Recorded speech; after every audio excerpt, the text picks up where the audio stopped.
there. Let's rise and do our Pledge of Allegiance, please.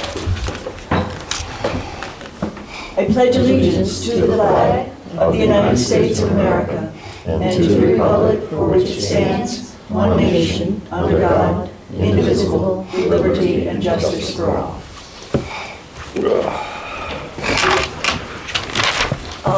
The first order of business tonight is to approve the minutes from our last meeting. So moved. Second?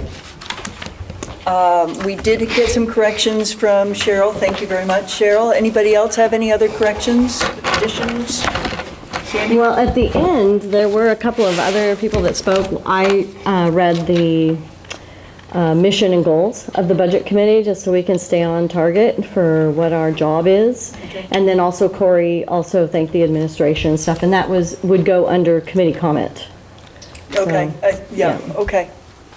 So we'll get Christie to make those changes. All in favor of approving the minutes as amended? And that will be unanimous. Thank you. Everyone is present and accounted for today. Our first order of business is going to be here from Tammy with the school board report, and then we'll dig into the budget. Tom, welcome. Well, thank you for being here. Happy to be here. Hey, Tammy. So the school board met last night and adopted a budget amount for the budget committee's consideration. I made copies of what, Charlton? Made copies for you of Oh, okay. the, You want one? Yeah, you can pass them all along. I'd burn them. There weren't that many different things. Thank you. Those pages. There you go. Oh, actually, I'll take one of those just to when we share. Thank you. last met, the total proposed budget amount was $34,329. And at our meeting last night, there were motions to amend the budget, several different amounts. I can go through them line by line if you'd like. The amounts that I have bolded here, pretty much everything except number 5 on the list of 1 through 6, and an additional item at the bottom, that's the NASDAQ study. Those amounts were added to the proposed budget amount. So the total increase is $357,737. And the school board adopted a budget total of $35,292,066, which represents a 1.01% increase over our current year's budget. Does anybody have any questions? Yeah, I thought that sports were dropped, the three of them, the varsity bowling, the bass fishing, and the JV golf. I thought those were dropped from the... So Yeah. between our last meeting and the school board's meeting last night, between our last joint meeting and the school board's meeting last night, the administration had met and sort of gave us a revised list of what they consider to be their top priorities. And number 5 on their list were 3 different sports that they would have, they asked us to consider: varsity bowling, bass fishing, and JV golf. That motion did not pass, however, so that amount is not included in this budget amount. Not included in the Correct. 35,929, 292? Not included, Okay, right? thank you. Yeah. Which is why it's not bold. Right, I didn't bold that Yeah, one. thank you. But it is a Thank little confusing. If I had color, I could make this You prettier. can see up on the screen, this is the administration's request for what they requested that the school board look at, and us as well.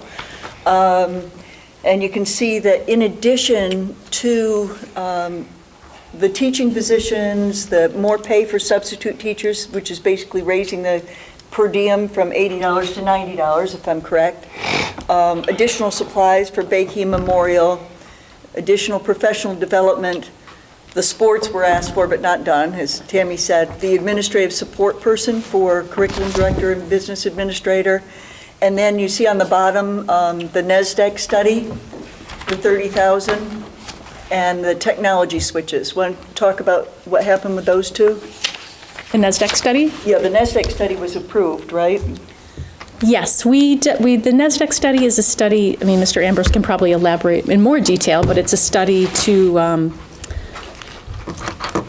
to project out enrollment and some facilities use evaluation. And we discussed the possibility of funding that this year, and there's optimism that we actually will be able to find the funds to include that in this year's budget.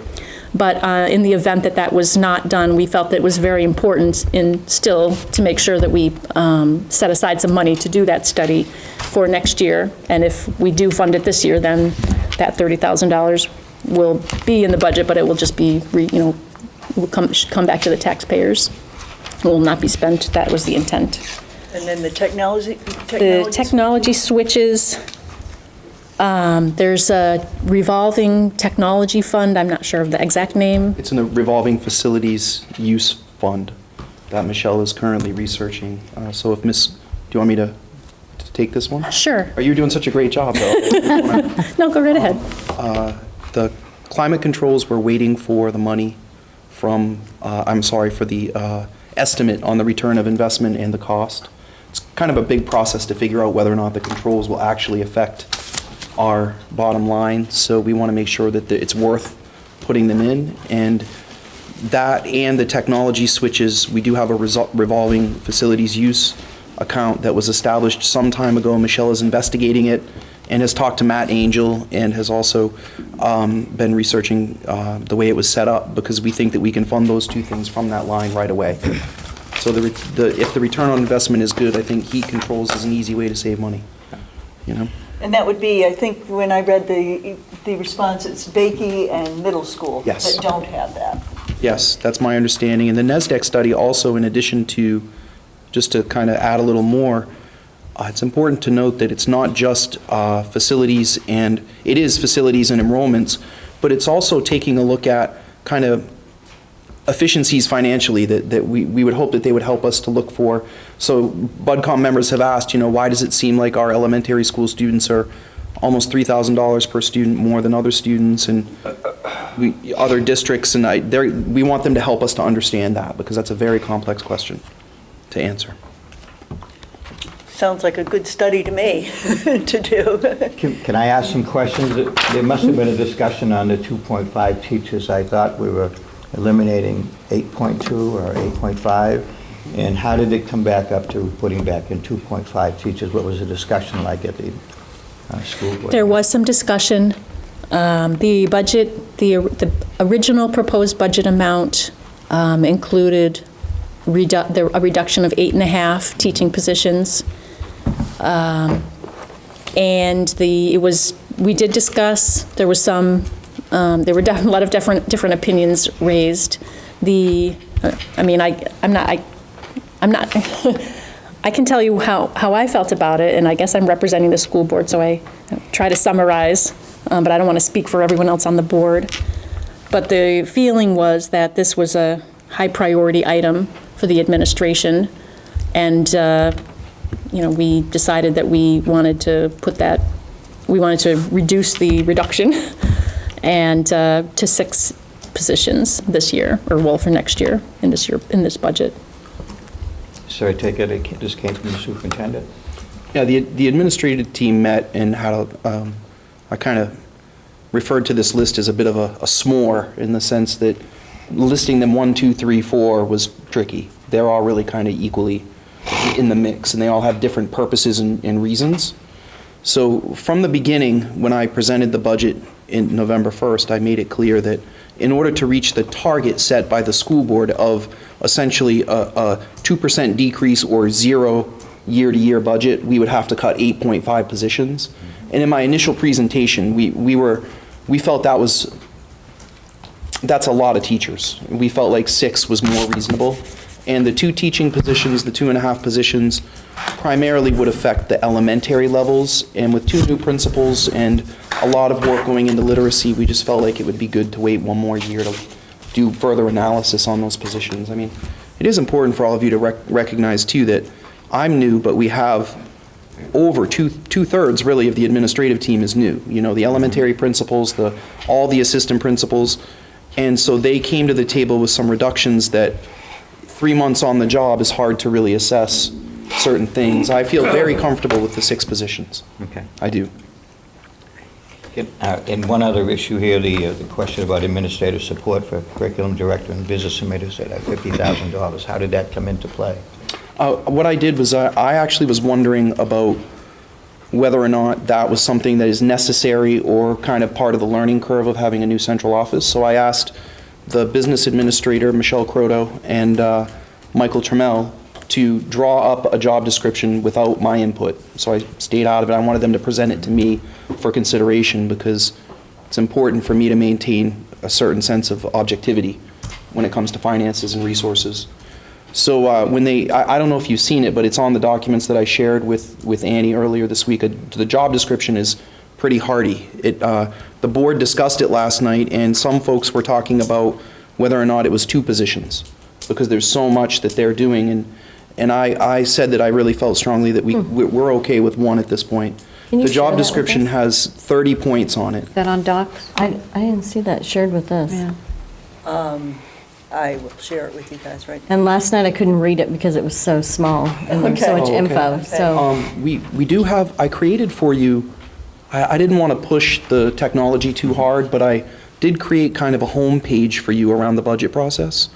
It's called the Executive Summary, and we could share that with you. It has links to all the PowerPoints that I've shared so far. Yeah. Oh, This yeah, we job got that. description. We got that. Okay, great. So Yeah. that job description's on that page. Oh, it Anything is? in blue is a Oh, okay. hyperlink. Oh, okay. So when I share documents with you, anything in blue is a hyperlink to another The document. only thing that's in that folder is this piece of paper. Well, if you look at the shared with me Yeah? one, then you'll find it there right now, because I just did That's it, where I'm if at. it wasn't there before. 2017-18 Executive Summary 1. Yep, if you scroll down that, there should be a job description link. It's just a blue hyperlink. Number 6. Assuming that 50,000 includes fringes.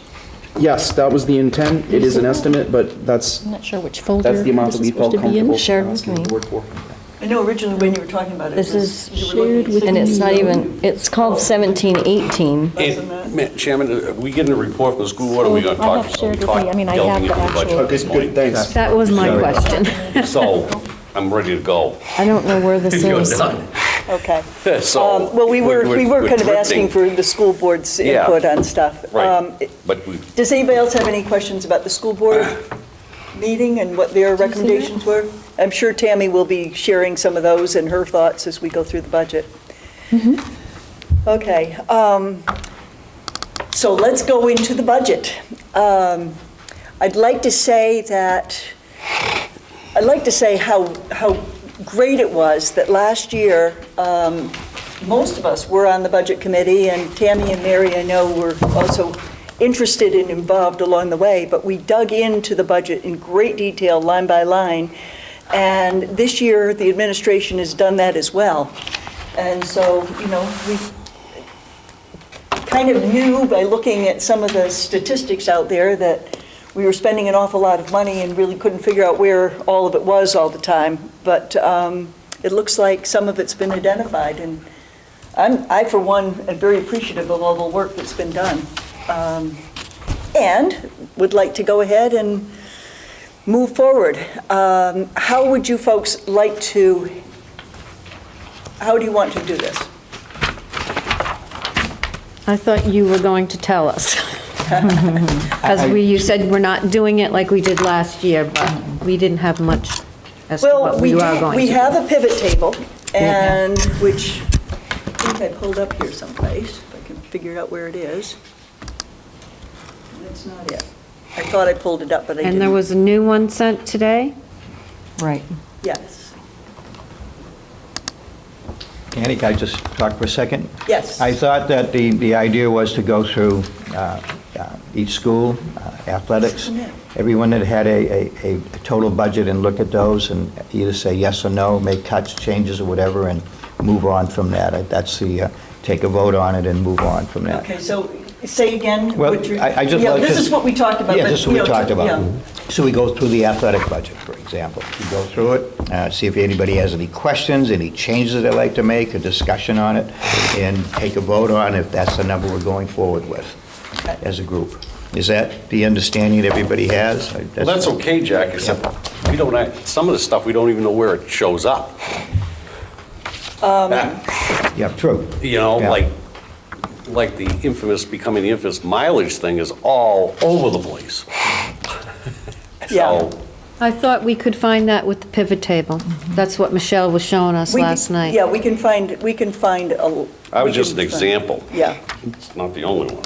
Well, I think that was the purpose of the pivot table, was exactly what you're saying, Charlton, was that it was hard to put those together because they were in all different locations, and we'd have to, physically add them up. So the pivot table was in response to that, so we can find travel, and then we can click on expanding that, and we can see middle school, high school, administration, district-wide. We can see all that under travel with this document. But you don't have a computer, Charlton. But you can't vote on the athletic budget when you've got I don't know if it's even in there, if you got travel in there and it's showing up 6 or 8 other places. Well, travel. I'm just using that as an Yeah, example. travel, there are some things that we don't know where they are, like travel, we don't know where everything is, we don't know where,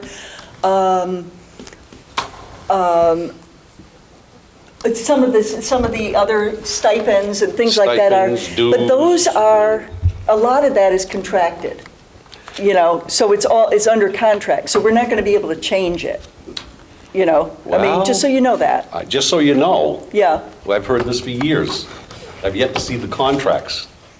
And I'm not going to sit here this year and say, that's contractual, not somebody tell me what contracts it in. Because that's sort of like the blanket answer you get. Well, it's contractual. Well, what contract? Well, there's lots of contracts. May I correct Mr. Swayze? Well, I'm talking. Yeah, no, I'm asking. I just want to answer your question. I'm not asking you a question. You are So- asking a question. No, I'm not You just- asking you a Wait, Charlton, question. hey, let's be polite. Well, Please. Charlton, you're making a claim that's false. All right, I apologize for interrupting you, however, Okay. let's be polite. don't interrupt me. I will not. No. Will you please go ahead and finish? So for instance, that's one of them, is that you just don't ever get an answer about that contractual stuff. You just don't. If I could answer for a second, I think that question was asked, and the answer was that it would take a person many, many hours to find all the various papers and copy them and give you all the copies of every contract. And so it was felt that just, and they were under contract. And then there was a list of, you did get some of them with some of the links, for instance, for the teachers and so forth. So, All right. which is a lot of it. We're in the weeds. Yeah, We're in the weeds. yeah. But Yes, sir. I shared copies of the CBA, the collective bargaining agreement for the teachers, which is the contract for the vast majority of our staff and has mileage and the rights to mileage outlined in it. I shared the CBA for our paraprofessionals. That was also outlined in there, and I also shared both of the board policies that outline all of the rights to them for administrators for their contracts. And never in this process did anyone ask me to produce the administrators' actual contracts. So I created a table that had all of their mileage and all of their cell phones in it. So I have to say that I do not agree with Mr. Swayze. We provided all the contracts that we had available. And are those on? They're on the 11-15 slides, and I'll find the date for you if you'd like me to. Slides? Okay. There are links to all of those documents right on the slides. I'll tell you that this is acting differently than it does on my computer at home. So I'm having a little difficulty. I can't get it all on one to show for the people at home, if you can even see it. Can you even see it back there? Okay. So would those be in the Google Drive? Is that where those slides would be? Which slides are you looking for? The ones that Mr. Ambrose was just referring to, the slides that had the hyperlinks? I will, Yes, they are in the Google Drive. They are, This is also a new system that we're dealing with, Mr. Ambrose, so we're problem at all. trying to find our way around the it as well. 2017-18 executive summary. Right. That's the one that has the links on the bottom for the 11-17, the 11-15, 11-30, follow-up questions, and enrollment documents are all on that one. And also the administrative support, that's for the, Slide 27 of the 9/12 budget. So if you go to the 9/12 budget slides, That's the hyperlink. 9/12? here, I'll reshare them all with you right now, so you don't have to look. How's that? They're right I just here. noticed it. It's just easier to reshare them.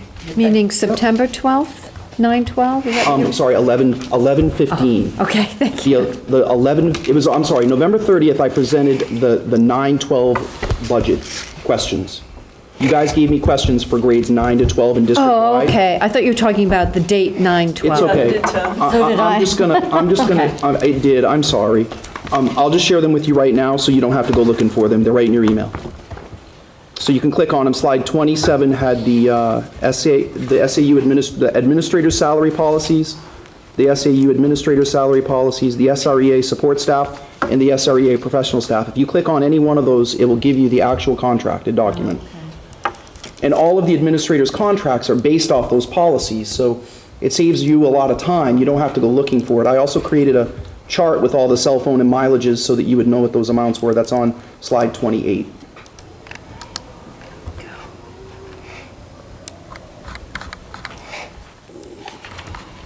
okay.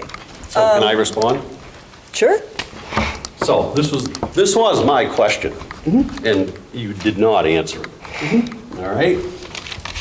Why is that? For the Mr. past fiscal year, please provide a list of all persons or entities that received a motor vehicle use payment or stipend. We did not get that. A list of all persons. That's right, and by the right That to was know. not answered.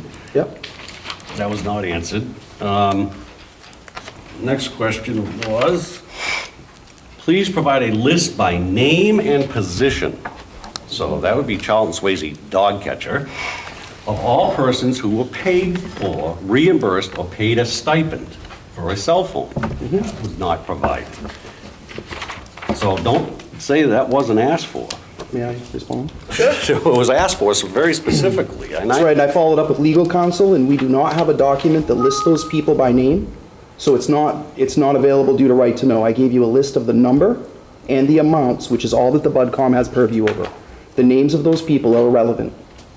That's your opinion. Well, make a right to know request, we can go I through the will. legal channels. I'll take care of it. Great. But we're not responding to that by the names. We will respond by the numbers. It's not protected under right to know. Okay, I researched it, Charlton. okay. I would like to move on Let's to move on. other things if we could. Yep. So if we're going to go by departments, can we look at, do you want to look at Bakey first? Or do you want to look at athletics? You mentioned athletics. Let's look at bakery, doesn't make any Okay. difference. Let's start someplace. Okay, Bakey. Bakey has a series of requests there, and it's pretty flat, basically, spending from the prior year. Does anybody have anything that they want to see changed or more detail on? Yes, Sandy. The one question that I have, and I did speak with both Bakey and Memorial's principals last night during the break, and I said, so I would just like to have a clarification for each of your schools.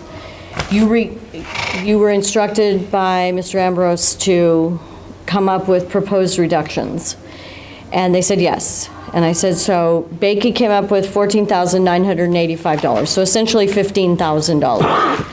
And Memorial came up with $8,424. So when the school board approved the supplies for Bakey and Memorial to go back into the budget at a total of $20,000, I just thought it was odd that the middle school didn't get anything, the high school didn't get anything, athletics didn't get anything. So there's all these other areas, facilities. I know we're taking care of the switches, but I just thought it was really weird, and I just said, can you please confirm for me that what you're doing is wanting to, basically, for Memorial, eliminate their cuts that they came up with, that they worked so hard on, down to $424, so that's basically nothing. And then for Bakey, their cuts then became, from 15, they wanted 12 back, and so then they became $2,985. And they said yes, that's what they wanted, you know, was to have all of that back. So I just thought that was odd, and I was wondering how this became, you know, number 3 on the list, although they did speak to us last night about wanting this money, of course. Both of them have significant declining enrollments, especially Memorial, I think, if that's more than Bakey. And so now we're back to, you know, what are they putting back in for virtually not taking any cuts, either of the elementaries? So it just doesn't seem equal, or equitable, I guess, would be right. Would you like me to respond, Chair? Yes, would you? Okay, so if you look at the 1115 slides, Right. which is it shows you exactly what Bakey and Memorial cut, but I Right. think it's important that a subtle point went by last night that might have just, a lot was talked about. Well, and 2 people on the board voted against reinstating this $20,000, and we never got to hear why they were, not that they have to say why, but I think it's interesting that 2 of the 7 members voted against it, and, you know, maybe they had some information that the public wasn't privy to. I think that the piece that might have slipped by is that at the beginning of that conversation, I said it once, and I probably should have brought it up again. Sandra, I'm glad you mentioned it. The reality is that the percentage that was cut from Bakey and Memorial compared to the other schools was much higher than the percentage at, say, the high school. A $20,000 cut in supplies at the high school is a few percent of their overall budget. At Bakey Memorial, it was much higher. And also, there was a lot of confusion about the you know, to the point that Mr. Swayze made, that when we were digging through the budgets, we felt like there was an adopted budget, there was some cuts to the proposed budget that the principals didn't know about and their secretaries, and things were happening at the central office level that weren't always communicated back to folks. So originally, both buildings had cut 15,000, but once we went through their budgets with a fine-tooth comb, we found out that there's a discrepancy, and it's important to note that it's a really big percentage of their budget. Their overall budget for supplies and things was, I think, I'm estimating, somewhere around $80,000. So when you cut 10 or 15,000 of that, it's a big percentage versus, you know, the large high school budget with all of those folks. So when the administrative team met, the middle school is the biggest declining enrollment. So I just want to, when we say terms like, you know, significant enrollment changes, I don't know how you're defining that. So I just, for the public that's watching this on TV and for everyone here, from my perspective, the 2 elementary schools are not having significant declining enrollments. It's a couple of kids at each grade level that's adding up over time. But when you get those 2 groups together at the middle school, it's a big group. So they're losing essentially a team at the middle school. So that would make more sense to reduce some of the supplies that go to the middle school. And the high school will also be losing some teachers. So when folks ask me about the 6 or 8.5 cuts, if it's six teachers, they're coming out of the middle school and high school, not the elementary school. So logically, they would need the funds. Now, we did talk last night that one thing that the principals found out about was water fountains. So they have these water coolers that you get water, and they, even with the restoration of the funds, that money's going to go to kids and books. And remember, they brought up the STEM work last night. Makerspace, The yeah. teachers are going to, the principals are going to reallocate that $1,500. They're not going to use that for water now that it's been reinstated by the board, right? So I just want to make sure everyone understands that in the future, there's going to be per pupil, per classroom calculations for these supplies and things. This whole model won't even exist next year when we do the next budget. The principals were just feeling a little nervous about losing that percentage of their budget with a building that they've only run for 3 or 4 months. But in an effort to be team players, they brought those cuts forward. These are not real huge, it's not a huge line item, but it is, I mean, $20,000 here, $20,000 there. If, one of the things that I look at is on the 5600 series of objects, we have a supply line, which is 56-100, which is all supplies except for books and periodicals. Can you tell us where that you are referencing that, Annie, so we can look at it? Yes, I am on line 66 of the... Which tab are we in? I'm on the budget by object and history. The Object first and one, history, superintendent okay. proposed budget by object.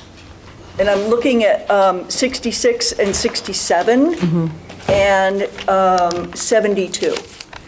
So on the 56-100, there's supplies, which is currently at $534,000, and it's going up to $536,900. And last year spent, don't like the way this computer's jumping around here, I'm so sorry. It's been allocated in the past so that it was at $600,000, and all that was spent was $470,000 in fiscal year 16, $480,000 in fiscal year 17, and this year it's got a $534,000 line item. So I'm looking at that and I'm saying, you know, there's $55,000 that's in the budget that hasn't been spent in the last 5 years. Right. So, you know, I would like to see the school board, when they put together the budget and they put together how all these are allocated, and we can't really say how it's going to be allocated, but I'd like to see them take some of that money out of that line and shift it into the books and periodicals, and then give that to the elementary schools so that they can have more, you know, paper books in their classes and stuff. I was figuring it out, if we spent $1,000 per grade in K through 3, and we have 24 between the two schools roughly, that's $24,000. Got $55,000 right there. So I'd like to see that instead of this 20,000. I mean, to me, there's money in the budget, it's just, there's more than that in the budget. It's just not properly allocated, in my opinion. And I would agree that that needs to be looked at over time, and it's part of what we need to do in the future. I think that it's important to, just to answer Sandy's question, which I feel bad because I kind of didn't, I answered half. What's in there is in the I think that if we're going to discuss this 8,000 and 14,000, maybe we should read what's actually in there for items, right? Because it's more than just supplies. It's the way things are set up in this budget. The travel thing is a great example because it includes airfare, driving, some conferences. We are not doing this way anymore. Once this budget is adopted this year, we're going to create object codes and lines that are more specific and easily tracked because we want to know what we're spending on things that in a very easy and quick to find way, right? But the essence of what was, to answer this specific question, the essence of what was in there, if you go to the executive summary document that I shared with you, Right. and click down on the bottom, there's a link to the 1115 slides. Right. You can just quickly look down through and see.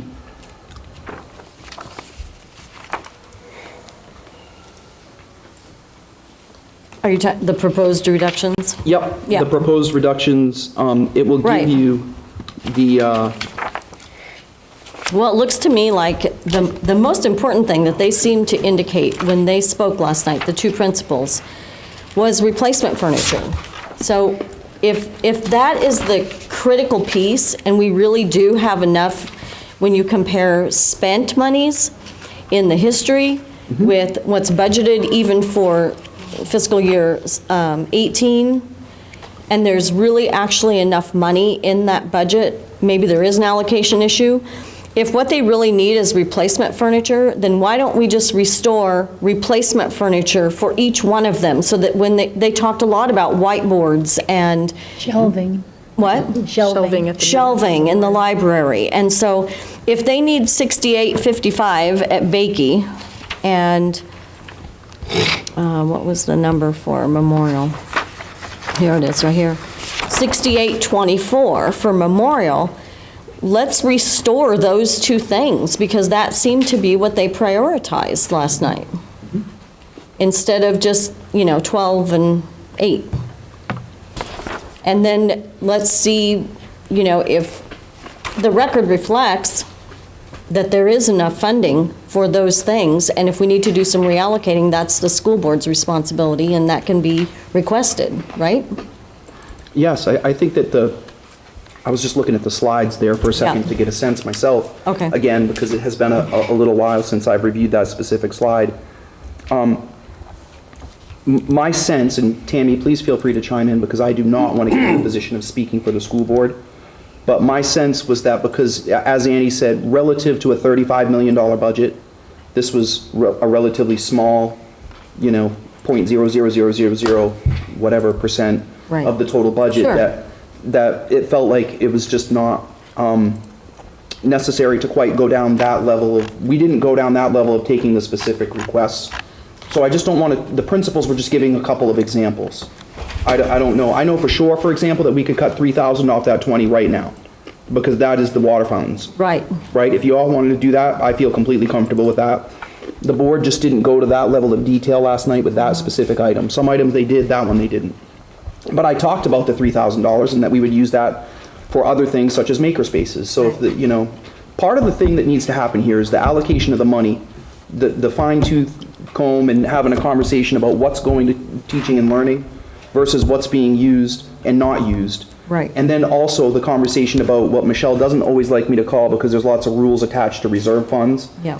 But some of that is, I always get nervous when we punish folks for not spending money, because that money goes back to taxpayers.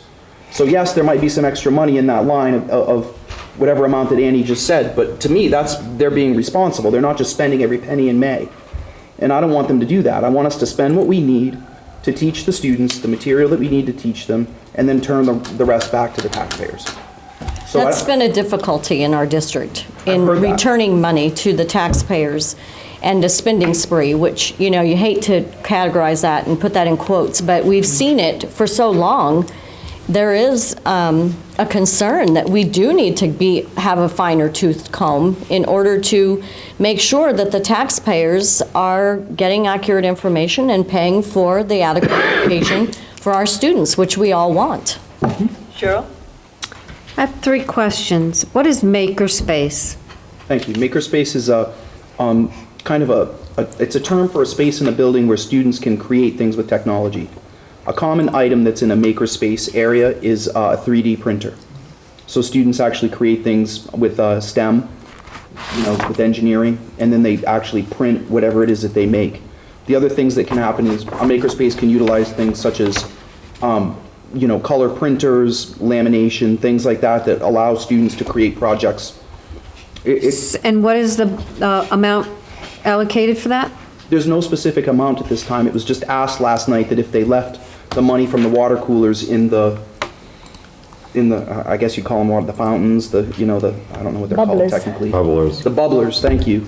If they left that money in there, would that be utilized for, and would that be an example of something that could be used? Makerspaces, you'll be hearing a lot more about in the future. But we didn't allocate a specific amount. And honestly, that's something that I want to balance with the administration, because one building might need more for something like that and another one might need less. I want them to work on the specific needs, and kind of like the job description that Michael and Michelle gave us, I want them to sell us on what it is that they need, or sell me so that I feel really confident bringing it to you. So we're saying those things don't exist now, but they might be able to if we get rid of the water coolers. I would be comfortable saying that folks were talking about possible uses for that money instead of for water. I'm not saying that there isn't any money for makerspaces, because I haven't ever asked anyone that specific question. Okay, I have 2 more. I have. I just had 2 more I just wanted to questions. say on the makerspaces, I have asked that question when we did the tour last year. Yep. And there are small areas which are set aside in the libraries, and it happens to be something that's a hot button for me. I really want to see makerspaces. I think it's a great way for kids to learn. So I want to see more go into that. That's that whole enrichment and makerspace. And the other thing on that when we asked I asked about that at our question and answer. You weren't at that meeting. But I asked about the maker spaces and what would be needed. And one of the things that every one of the principals said was professional development to help the teachers learn how to use them effectively. And the other thing was at the middle school, they needed more stuff. They needed some money to be able to kind of invest into the materials for a makerspace. So, yeah, sure. When I raised my hand, I said I had 3 things, so I can know. I address all 3 of them? Yeah, I was continuing to answer you on your makerspace. But that's not in the budget, this budget that we're looking at now. Actually, I think my point is, there is money in that supply line, the 56,100, which possibly could be reallocated to something like that, and to books, paper books and things like that. So I just wanted to point out that there's about $55,000 potentially there. So yes, it is a budget thing. Before we move on to the next Wait a question. minute, sure, oh, is this I on just have makerspace? a point of information. Yeah. We're now talking about the fact that there are things going on in the background that are not being presented to the public as part of the budget. We're going, okay, if we have some money left over in this area, this is what I plan on doing with it. I'm sorry, but that's not fiscal responsible budgeting. Fiscally responsible budgeting is, there's a line in the budget that's proposed to the budget committee and the school board that says, new program, makerspace, X number of dollars allocated, and where those funds are coming from. That's the appropriate way to do it. And that's one of the problems that we've been having for years. And sorry, Charlotte, you can still get your other 2 questions. You had brought up something and it needs to be discussed when it's brought up.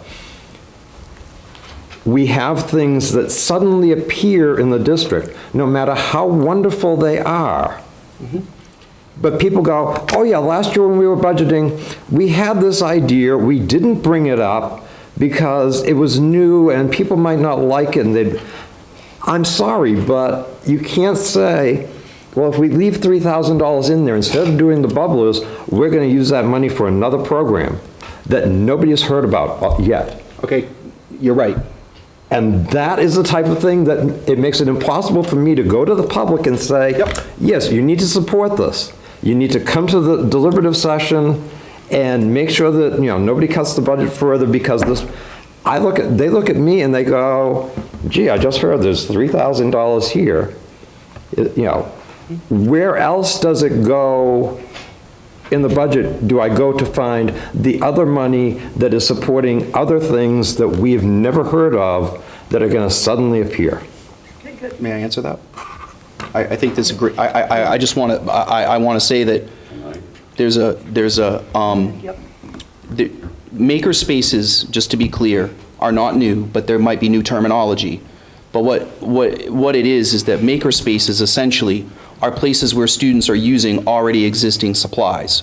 So the allocation to the supply line of a certain amount of money, I just want to address the transparency on this particular item. I can't speak to what happened in the past, but I'm simply saying that if the money is in supplies, the materials that would go in a makerspace fall under supplies. So that isn't, I would never create in a budget a specific line item called makerspace. Makerspaces include things like the one thing I would include in a specific budget line is if somebody wanted to buy a 3D printer, because that's a technology item, but things like paper and markers and printing materials and things like that are not something that we would call a makerspace lab line. I mean, we certainly could create that, Mr. Doggett, and I certainly wouldn't have any problem with that. But I'm just simply saying that someone asked last night, if we kept this money in the supply area, how would you spend it? Would it be used on makerspaces? And we said that is something that could be considered. It's not no one's trying to pull the wool over anyone's eyes on this, but I have heard this theme before in this district, and I do recognize it, and I'm working hard to combat that. Yeah, I mean, because I feel bad about it. It sounds like it's the same old same. That's the type of thing that we would get in the past, and it sounds like the same old same old. Okay. Which is why I'll let Cheryl go back to her 2 questions, and I've got. Thank you, Jim. I appreciate it. The second one was the request for shelving, whiteboards. Did those things used to be in what was called, I know you don't like this word, Jim, but that's what it was called, was the capital replacement, where, for example, last year, Bakey had in the capital replacement, I don't know, that they were probably going to need 20 new desks. And the question was asked, well, if it says in the plan that you need 20, but when do you ever go back and look and see those 20 if you actually need them? And if you only need 10, are you still going to order the 20? And the response from the principal at that point was no. You know, it was in the plan, it's a plan, we're projecting for the future, but we don't know exactly what's going to be there. But we do, before we make our budget, go and see how many items we're anticipating. We're also anticipating this money's coming a year and a half from now. So some things might not be in excellent shape, and we're anticipating that in a year and a half, those are probably not going to be functional things. So when we were talking about supplies, principals last night were talking about supplies, and they mentioned shelving and desks. Is that in a different place, or is that listed under supplies? I'm thinking supplies like paper, pencils. No, it's all, that's the thing, is that what we're finding out as we go through this budget is that a lot of things are lumped together. Michelle and I are sitting here saying that I would agree with Jim that things are lumped together and it makes it really hard to find them. And we are constantly pulling it apart. Once this budget is adopted, we're going to sort it more clearly, but I think that in the way I've worked in the past is that you could literally see in each building. So we right now at my old district would be looking at a Google document that listed everything in the Bakey school. You would see the teachers, the amount, the paras, the amount, the books, the amount, the paper, the amount, the computers, the amount. This budget, we just came in here and kind of went with what had been done in the past, and frankly, we're kind of regretting that at this point, but we're new. So we didn't know that in supplies was going to be, just like Charlton's point about the travel, in supplies is furniture, equipment, paper. It's just not, Michelle has spent, to answer one question that would normally take Michelle 15 or 20 minutes, has at times taken a very long time to drill down. So for example, if I were to photocopy every single piece of paper with travel on it in this district, we would have to hire someone to come in and do that for us, because it is everywhere. It's in special ed, it's in regular ed, it's in the curriculum director's office under those professional development lines. We've got people's personnel files have pieces in it from their asking, and then there's a whole computer program for the state. I'm just like, are you kidding me? If I ask for mileage on my car, it should just go under one code and go in a spot. And that's it. And then you just run a report of that money. That's what we're trying to do in the future, but we just couldn't do it now. Does this have to do with the software that the district is using for No, I think it's the way accounting and things have been budgeting? set up and ordered. Okay. Because I know that we spent money, a huge amount of money, Yes, on software so that we could account for yes. where money goes and Yes. in and out. All right, my last question was in regards to the, quote, spending spree. And I'm going to refer back to something, the NESDEC study. I believe last night it was discussed that that might possibly be able to be funded through the budget we're in right now. Yes. Okay. So would that not be considered, that wasn't in the budget, but we're going to spend it this year because shouldn't that money go back to the taxpayers and the NESDEC study be put into next year's budget or put on a warrant article? That is, well, it wouldn't be on a warrant article. The board did adopt the money for the NESDEC study next year. Michelle does not know if she can pay for it this year. She's not confident. Okay. And she did say that last night. Yep. And what she said was, she encouraged the board to consider putting it, it's funny, because we all want transparency, and the board is supposed to be the vehicle for that transparency. So in my opinion, if the board says we're putting this money aside to do this next year, that's totally transparent, right? They're saying this is what it's for, per Jim's point, and I'm saying that I want to take that to another level. Right now, the way this budget works is at the end of each cycle, every year or so, we should have 3 to 4% left over. It's a $35 million budget. If you run it any tighter than that and something goes wrong, we're in real trouble.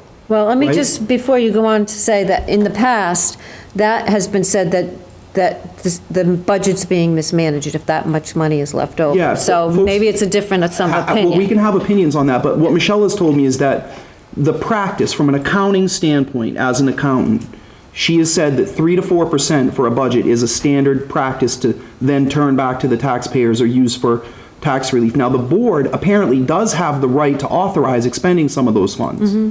So again, that is totally transparent because it's publicly noticed and done in the public.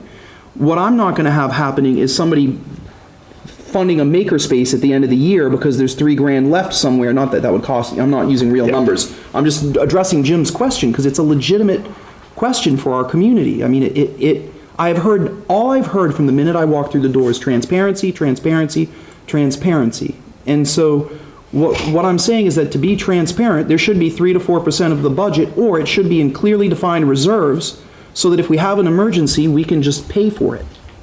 Right? You can't, if we want to level out the tax burden from year to year and not have it go in dips and valleys, then there have to be clearly defined reserves. And frankly, the reserves that we have are relatively limited. This year, there's $230,000 in special education. That's 2 out-of-district placements or 4 paras.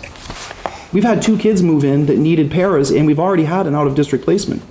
So where does the money come to pay for the rest of that? I'll just go back to Jim's point about transparency. Where it comes from is the breakage. When we hire a teacher who's paid less than a teacher that left, that money still exists in the budget. It has to be moved. You can move a certain percentage from line to line with approval of the school board. If we don't start building reserves, we're never going to be able to weed through this budget the way the BudCom would like to and get down to actuals. So I would look at Andy right now and say, I have no problem with reducing the supply line to $490,000 for next year if I had a reserve in case there's a problem. There's no reserve. The reserve is that little bit of extra money that they're not spending. So does that help to, I don't know if it's a very complex process, and frankly, it's not laid out in a way that's, I feel, easy to use at this point. Michelle's done a great job with these pivot tables, but we've reduced a lot of money in this budget already, and I'm sure that we're going to find more room for reallocation or reduction, right? So in other words, if I say we need more professional development, we paid for that by cutting other things. That money's, when I proposed my original budget, it was $3,000 less than year to year. So we paid for the professional development through reducing something else. I want to see more of that happening. We need this, what do we give up over here? But just need a little more time to get there. Okay, yes, Charlton, you had your hand Are up we earlier. talking about Yes. reserves now, or what are No, we on? we're I'm- talking I'm about baby confused. school. Yeah, I thought so, but we seem to be talking about reserves. Well, that's Can I because- talk about reserves now? You can talk about anything. I want to try and stay on track, but. Yeah, Let me, there's been too much money in the budget for years. That's a proven fact. And if you just go back and look at it, there's been You know, more than has been needed. more than's needed, yes. be spent. More has been needed. And whether the current administration is going to repeat what's happened in the past, I don't know. But all I can do is, as Jim's talking about, go on what's happened in the past. What's going to happen in the future may be something different. I think I'm the one that coined the June spending spree phrase, and that's exactly what we've been faced. As long as you have honorable people and responsible people, they won't spend it.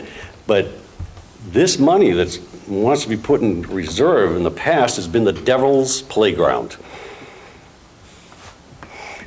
And it's that money that's just slushing around in there, and I know they don't like that phrase, but that's exactly what it is. It's slushing around, and all of a sudden it comes June, oh, I want to do this, and I want to fund this, and I want to buy this.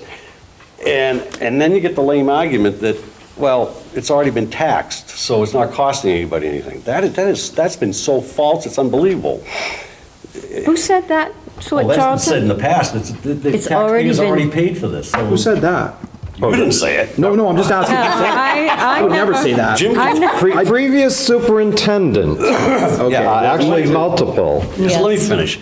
So. Well, this- you said it's already been taxed. That's No. what I. Oh, it's already, the taxpayers have already paid this money in. Okay. So Right, it's so not- it- it's not a new expenditure, Exactly. but that's, What it does is it's Well, money. the budget has been approved. Right. Okay. But if it went back to them, it would reduce next year's tax rate. So Exactly. it's, Yeah. so it's always been a false argument. I don't like that, it's that money that's slushing around like we went through last year. We have teachers writing letters to the newspaper. I don't have enough money for pencil sharpeners and pencils. But all of a sudden, the administration and some of the school board find $130,000 for a public relations person. That's the problem with having too much money just loose. And I'm telling you, you say, oh, we're gonna get it tied up and it's not gonna get touched. I don't believe it. I don't believe it for a minute. You know, and I learned something already this year that when I asked a question about bid amounts, and it answered a question I'd had for years, is apparently if it's 20,000 or under, it doesn't have to go to bid. And that explains to me why our previous business administrator always seemed to have money in her pocket for some project. Because she had 20,000 bucks she didn't have to tell anybody about. Okay, So- so let's, No idea what wait you're a talking minute. about. I have no idea what you're talking Well, about. anyways. And I wish so- if you made these accusations that you would come up with proof of this, because Yeah. I really am feeling very It's not an uncomfortable accusation. about this. Well, Yes, it I- was. I would like You us said to she had get- $20,000 in her pocket. That can be interpreted by people watching at home Well, that she was stealing from I this know she district, and I wasn't think that's stealing money. totally inappropriate. Well, that's my concern about having too much money left over. And we're hearing again, as Jim said, we'll get back onto that, is that it's kind of the same thing we're hearing again, is it's not really in the budget, but we're thinking about we maybe do it. And I just don't like that. Okay. Tammy. So I would like to point out that, I just want to correct, because you made a reference to last year spending spree Oh, what? and the teachers writing about money. So I do want to point out that at the end of last year, June 30th, we did not do that. That did not occur this year. Did not occur this year. There was no, right, there was. Absolutely stand corrected to that, and Yeah. needed this year, yes. And I wanted to also just, I did kind of want to address the question on the NASDAQ study, because it's true, the business administrator did mention that if the board was interested in funding that this year, we had the option of, seeing what we had left over at the end of this year. And I personally would not, my response to her was that I think it's really an important study. I think it would be the school board is responsible for making expenditures from the budget that make sense and that are support things that are positive for the district. And I really think the study is extremely important to do sooner rather than later. I am definitely not one that is interested in doing, coming to the end of the year and finding out that we have extra money and looking for extra projects to spend that money. I would like to have the money, I would like to do this study, I would like to do it as soon as possible. That would be my personal position, and I did express that last night in the meeting as well. I think it's important to do the study. I don't think we should look at that as an extraneous expenditure or an expenditure that represents us trying to find places to spend money in the budget. I just want to clarify. Thank you. I'd like to circle this back to talking about Bakey right now, if we could, and let's kind of move forward on what we want to do with the Bakey proposed budget. And Jim, is that about Bakey? Yes. Okay, yes. Just a very quick, brief process question. What I did was I took the printout from last night and wrote out, I was actually very happy with the base budget that we came in with. I looked at what the school board did last night and I wrote out what I could endorse and what I could not endorse. I would have no problem with adding $6,000 of supplies back to Bakey, but I cannot do the whole 12.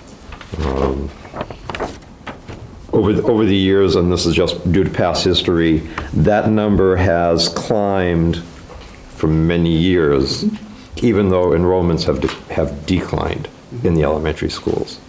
And I believe that the $6,000 should be an easy amount to put back into the budget just like I would put $4,000 back into memorial. But I would not go 100% of that. Okay, is there anybody else have any other comments on that? Do you feel that's reasonable? Well, I think if you look at the list, which I Yep.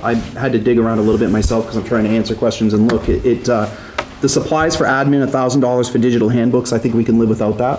Yeah. So that would be, I'm addressing you, so what would we buy, for transparency, for the video, what would we do with the money if you gave them the $6,000? I think that they could, the replacement furniture is, having run an elementary school, that is an ongoing expense. So if we funded some of that, they eliminated the water stations, there's 2,500. Physical ed, phys ed and music needed some things. The library could probably do with less books for this year as we start to look at individual classroom libraries over the next few years. So I certainly would feel very grateful if you gave us $6,000 for that building. They would probably use it on physical education, music, the library, and replacement furniture. I don't know exactly how much in which accounts, and once it's adopted, it's up to the principal from a transparency perspective. Yeah. Yep. I have to trust my team to make those critical decisions. I can't micromanage those. Right. But I appreciate that you're asking these great questions about where does this stuff reside? One comment, and it's something that has always driven me up a wall back in the days when we did building walkthroughs and what have you. Many of these buildings have surplus furniture, which has all ended up being moved to the weight room at Swayze Gym. Yep.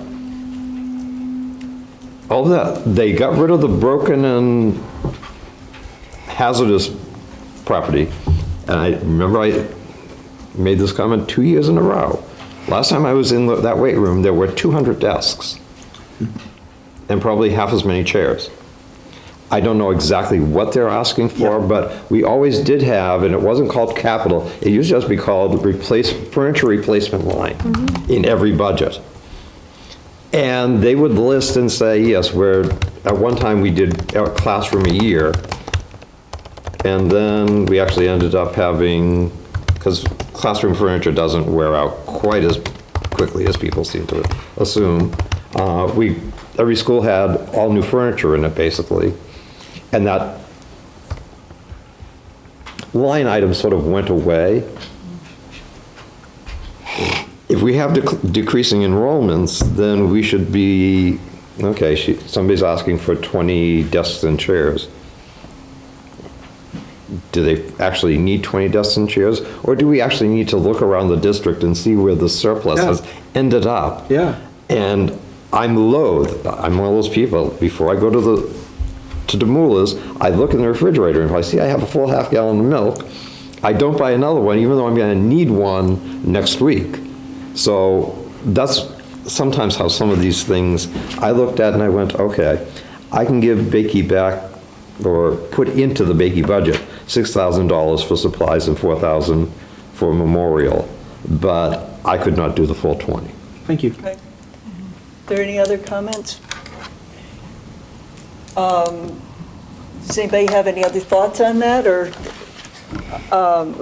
do you want to take a vote on Bakey at this point? The amount that's proposed for Bakey right now in the proposed budget is $211,275.05. Can I make one comment about Bakey? Yeah. I had a chance last week to talk to Jody about, in last year's budget, we requested the taxpayers fund 2 more paras based on their anticipated enrollment of the students that would require that. And I was very happy to find out from her that not all those students came, but I think it was only 1 that didn't.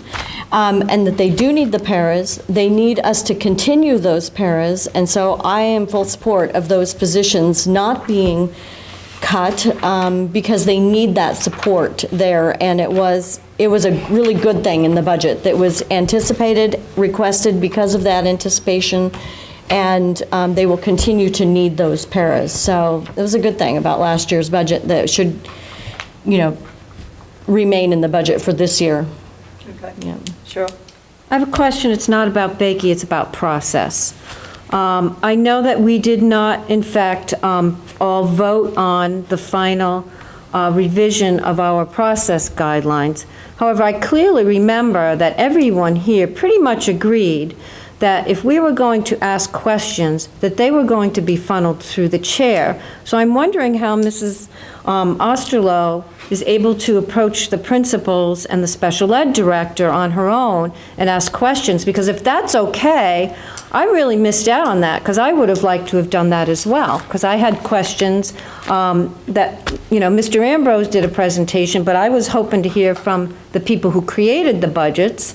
And, you know, I would have very much liked to have had an appointment if I had questions with those people, rather than having to do, you know, the many questions that I wrote and had to submit them through you. So it's just a process question that I'm a bit concerned about at this point. And your concern having to do with what's already taken place, or are you Yeah, concerned that I because did not know that this is that committee going was to- allowed to do. Does that impact our working on the budget right now? Well, I said I have a question about process. So, no, it doesn't have to do with the Bakey, unless Mrs. Osterloh has spoken to the Bakey principal and has other things she'd like to share with us, so that we can all make the decisions on information that she has.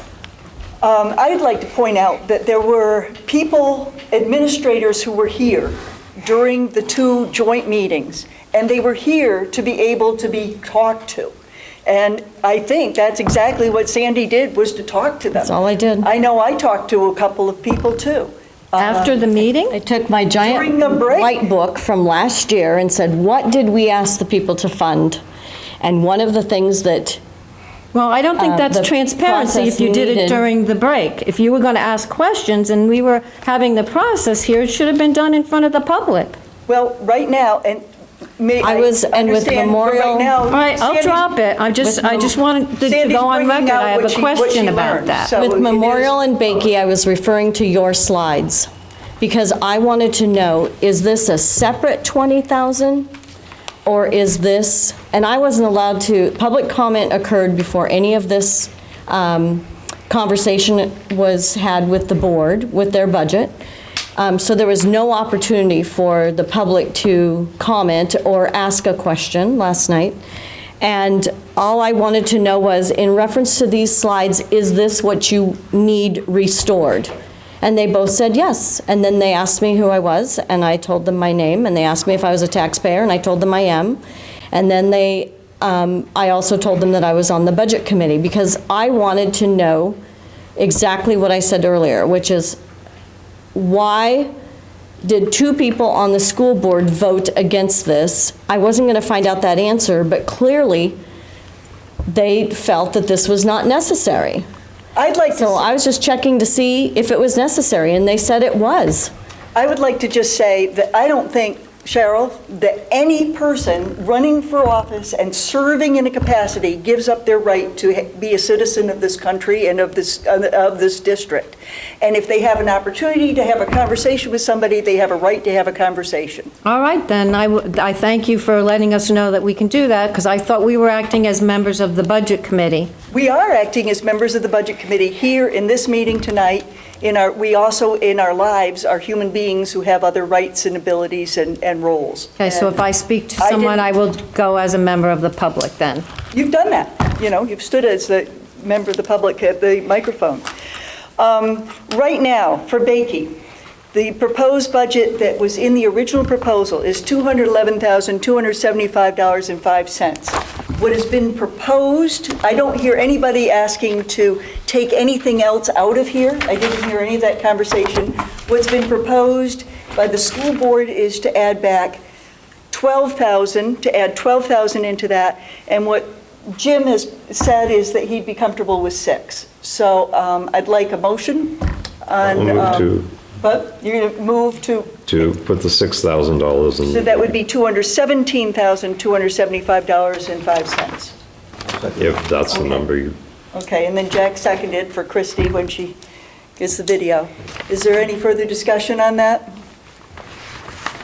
I'd like to say that I personally would rather have the full 12, because I'd like to see these, I really would like to see the maker spaces, and I'd really like to see the books done. I don't want to cut those back. But I also know that the school board hasn't prioritized that as an expenditure at this point, so that's kind of what I'd like. It doesn't mean that that's what they do with the money. So Hopefully by next year, they'll be asking for money for just that purpose. Anybody else? Can you tell me where you're Yes. getting that, that total? I'm looking through the slides, I see reductions. Actually, I'm looking at the one that you don't have yet, that you looked at the other night, that, and I haven't got the ability to give it to you, but Michelle sent it to me late today, but that's the one that you looked at with your training last night, which showed that other tab, and it's budget by location, function, and history. I think I can answer the question, though. Cheryl, I think Cheryl was wondering, were you wondering about the amount, Cheryl, of, so on the slide 9 of my original budget presentation, which is November 1st, Yeah, there was a total reduction at Bakey of $14,985. right. The administrative team wanted to add back $12,000 of that money. Jim just motioned, the board adopted that, but Jim just motioned to do 6,000 of that. So that where is the amount- total Bakey budget? That slide, what I'm- what's the total amount of supplies? I don't know. No, for the whole, The total Annie said the Bakey Bakey, budget, total Bakey budget. the total Bakey budget, wait a minute, hang on. Excluding salaries and, Just for That supplies. isn't- Thank you, Jim, that for the isn't- camera, Right there. yes. Hang on, Just for that isn't the supplies. total. Hang on. Let me see if I have a total. Sorry. Is it in here? For preschool, it's 198,870.93, and That for, has to include some salaries. yes, and for, I'm sorry, and for Bakey, for the Bakey school, it's $4,241,338.32. But I think for the purposes of this meeting, that includes everything, Yes, that's everything. Cheryl. So That's- what's the 211 that you're? I'm sorry, I was on the wrong line. I was on, so I apologize This for is that. really. Can I ask a question from a point of process? Yeah. With Michelle not being here, can I just make a recommendation to all of you? If we want to talk about one of these additions on this sheet, it's kind of easy because we can just take the amount at the top and then add whatever we want to add and come out with a total at the bottom. If we start getting into this level of the details, I really think that we need to have another meeting with Michelle here because I don't feel comfortable on the camera quoting 211,000. I don't think that's what Bakey has for supplies. No. I am You know what, I looking just at want to be this- very careful. It isn't 211,000 in supplies. Yep. What I was, and I read the wrong number, so let me be clear for the cameras and for Thank you. everybody here. The number which is in the Bakey budget for just the Bakey school for the K through 8, is K through 5, is $4,241,338.32. Last year, that amount was $4,413,290.11. And where are you getting these numbers, Annie? Because I cannot process Yeah. 9-digit numbers. Where is I've got the this? budget here, and I don't see it on this Yeah. paper. I'm, So what's your account number? It's the total Bakey number that's on the pivot table, Charlton, which you don't have in front of you. Well, is this the this is the total? budget. I think that, again, I would, Budget. what the board did last night, just to help you all, is the board just literally wrote the amount that they chose to add. Let's say that Jim's motion passes. If you guys vote to add, as a team, $6,000 or $4,000 to Memorial and $6,000 in Bakey, the way you should handle this is do it by adding it to the $34,934,329, and then Michelle will get it in the right spot in the budget.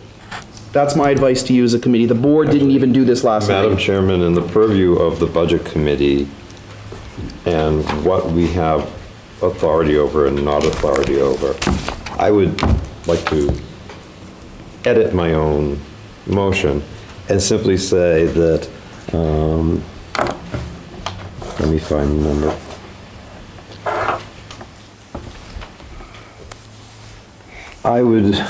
We'll do this individually, line by line, and I would move that we increase the budget from $34,934,329 to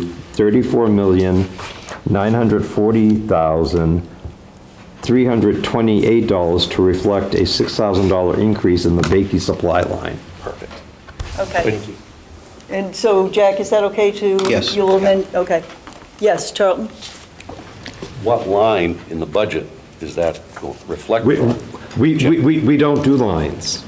We discuss lines I for, know it's not a line on budget, Jim, I know Okay. that, I know that, I know that. But when we were asked to do questions, we had to specifically identify the account number on which the question Let me came. find you the, But now I'm trying to find in the budget where this is going. Yeah, but that's not the budget That's all number I'm she asking. has. Where- it's going to Which line? 10. Which account number?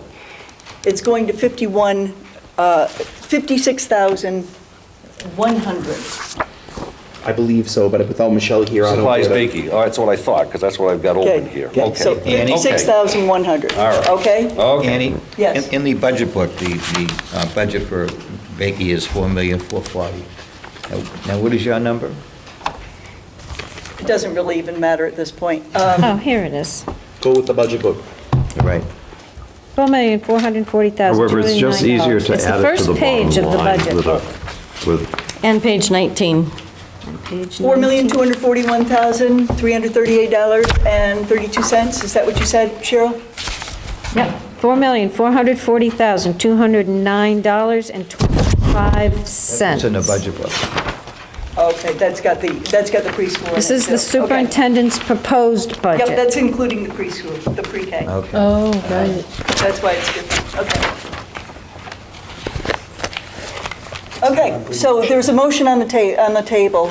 Did you, on the floor, did you have something else you wanted to say, Mary? I was going to speak to Mr. Doggett's original motion and just point out that I thought that whether you decide to reshape or reform supplies or hone in on the actual need, which was an increase in furniture, as Mrs. Osterloh recommended, is neither here nor there for me this budget cycle.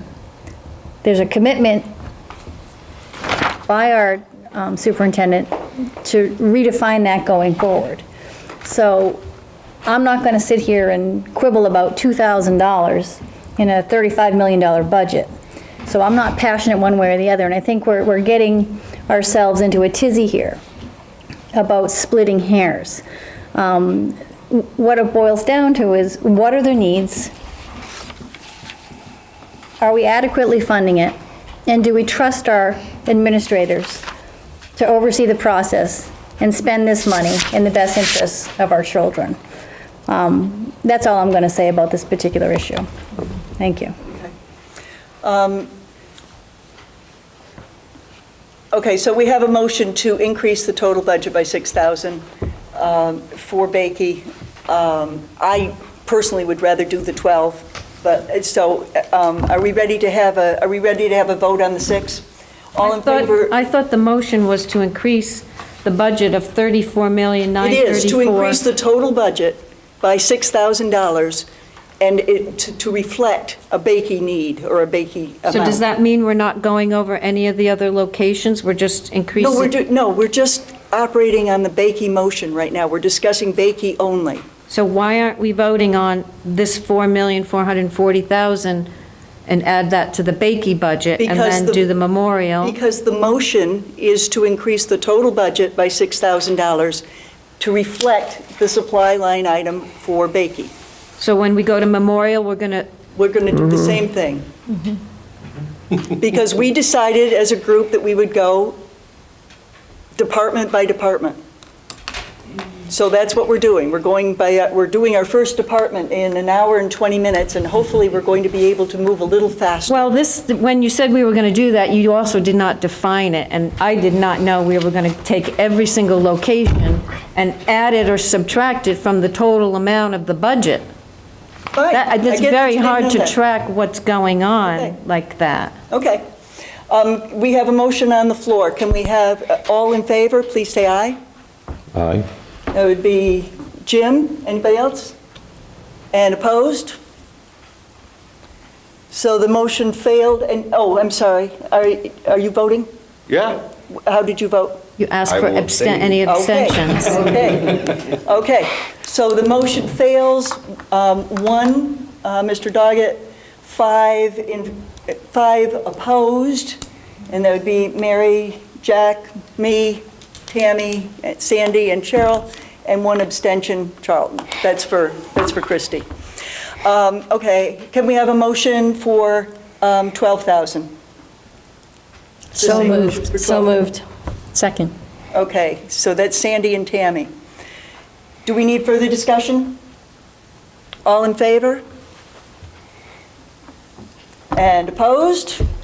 Mr. Doggett's opposed, and Charlton is abstaining. Okay. I so- look at this budget as a global thing, not individual.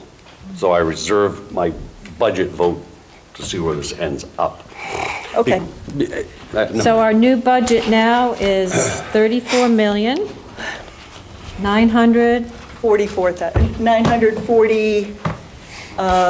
6,329.12. Ready? Memorial. Is there anything besides the supply line item that anyone wants to discuss about Memorial? And could I have a motion for the supplies to add back any, if anybody wishes to, for the 8,000? Sandy? I make a motion for 8,000 to be increased for the memorial supplies line. To the total budget line item. Do we have a second? Second. Okay. Any discussion? All in favor? And opposed? And that would be Mr. Doggett's opposed, Mary, Jack, I, Tammy, Sandy, and Cheryl are in favor, and abstention is Mr. Swayze. Thank you. Middle school. Middle school What's our had, new total now? 34 million? 400, 54,000. 54,329.12. 34, Million. 954,000. 954. Yep. $329.12. Okay. For the middle school, are there things besides these sports? Are these sports for the middle school or are these for the high school? Some are for the high school and some are for the middle school. And Those 3 on the list are high school. yeah, the varsity bowling, I apologize, yes. Bass fishing, varsity bowling, I can't remember, but I think that JV golf could be a blend, but I think it's high school. Yeah, it's I'm okay, not- it's high school. Okay, let's deal with that as an athletics separate thing then. Okay. On the middle school, does anybody have any questions, observations, things that they'd like to see changed on the proposed middle school budget? I'd like Yes. to ask the superintendent a question. The proposed increases, are there any decreases or supplies that they, Yes, go to slide the 12. reductions, So the there's- $24,027? Our decreases, and what Sandy basically did was he reallocated $10,000 of his budget, Okay. and then he reduced it by a total of $13,923. And did you have a conversation with him regarding, he didn't make this list? Did you He have? made that list. Pardon me? The administrative team met and made that list collaboratively. Okay, So Sandy had he feels comfortable with where the building is at. okay, thank you. And so do I, just to be transparent. I feel like they do a really great job of speaking up in those meetings when the team felt that the elementary schools, which is, again, the 2.5 positions are elementary positions, but I'm sure we'll discuss them at the budget, at the district level, because the 8.5 positions are district level Yeah, cuts. yeah, we'll talk about that. Okay. District level, because you haven't allocated. Right, we haven't specifically allocated all of them Don't yet. So I would assume, there being no conversation about the middle school, that we're just letting the middle school budget stand. Let's move to the high school. The high school, this proposal has just the sports, $14,096. Is there anything else anybody has on the high school that you'd like to make comments on or suggestions about the budget based on all the questions that were asked and answered? Okay. Any thoughts on the sports? They've already been reduced, right? Is that, or we're going to? They have been taken, yeah, they have been They're not in the proposed budget at this point, You'd have to make a motion to add them if you'd Right. like to. Yep, I want to make a motion to keep it reduced just as it is. You don't even have to. We don't have to. It's ours. No action. Yeah, we, Okay, fine. If we adopt the high school budget as, so is everybody comfortable with that? Okay, then that means that we'll just move on. Athletics, we said we'd talk about, but we pretty much have just talked about it, unless anybody has anything else further about athletics. Does anyone have anything about technology? What is the technology budget? Technology is mixed up with everything else. But there are slides, folks, on the 11-1 presentation. Technology had $34,700 in increases and $10,000 in decreases. Right. And the decreases were technology training in Zimbra and Launchpad due to the Gmail. I feel fine with where the technology budget is, based on the fact that we have that revolving fund for the building use that Michelle could pay for those switches. Right. I just thought those were a great deal, if Bob can get them used. I- So we're trying to figure that out through that fund. Yeah, Jim? I believe that the revolving fund can also cover the climate controls. I believe so, we're researching it, but we think so. The way the wording of that is that I believe it's an appropriate use of the funds. Great, thank you. And if that's the case. So then those also two items, the NASDAQ. those two items can just disappear off of the sheet Yep, because that fund was created for technological needs that we have that were not in the budget. Is it just for technology or is it for facilities, in your Well, recollection? We have a technology revolving account, a technology reserve fund with the school board as agents. However, both of them also fit under the facilities. So it could actually be taken out of either. The technology switches should technically come out of the technology reserve. And the controls, because it's climate control, that's a facilities Okay. and maintenance item, so it would be appropriate for that. and Michelle, we just didn't want to, these were discussed so much during the question and answer, that we didn't want to leave them off, but that's why they're not in the, you Yeah. notice the top are numbered as priority by the administration. The NASDAQ study was a board thing, it's not. We wanted the board to discuss that, but then I would agree with Mr. Doggett that it's highly likely that we can fund them. Michelle couldn't find the specific language in time for the meeting. And actually, the NASDAQ study should come out of the line item for the school board consultant fees. That's where the money would probably go for next year's budget, yes. Well, I was unable to find it in here, but there was always a consultant fees, consultant fees, legal fees, advertising That is- in there, and I believe that number should be, I can't think of what on earth the school board would have spent that money on this past year. We haven't.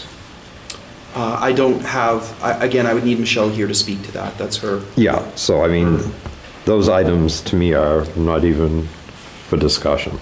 Well, I think it's important to note that the board did want to talk about the NASDAQ study, and they did add that money to their proposed budget. We'll get to that. We'll Yeah, get to thank that, you. please. Yep. Right now, we're talking about the high school, so let's kind of stay focused on that. Yes, Cheryl? Oh, so are these Oh, controls? no, we passed the high school, We're on didn't we? technology. I'm sorry, we're on I thought we were on technology. We are on Yeah, we're on technology. technology. Let's not talk about NASDAQ, let's talk about technology. So, The controls Yes. and the technology switches, the controls, on this, I don't see, it says TBD. Do we have a round? we don't, What's Estimate. happening is, we've asked for, and they're doing, I know I asked for this, to have an ROI on what the investment for the controls would be. What's an ROI? Return on investment. Return on investment. Return on investment, so that if we find that, like the proposed middle school windows, it's 27 years for whatever expense it is to do it, then it's probably not worthwhile, but if it's 5 years, then it might be. And based on some other questions that were asked about the relative costs for heating at Memorial versus Bakey, which is larger, it appeared that maybe the digital controls might be a reason for the lower fuel usage. But we've asked, and Steve Riley is researching that so that the board can make a decision on it. So these are for a particular school? Bakey and middle school are the ones that don't have The climate control. the climate control. The switches are district-wide. And so if these were to be decided to be taken out of reserve funds, how is that accounted for? I know that there are rules for how these monies can be spent, and there are restrictions on how they can be spent.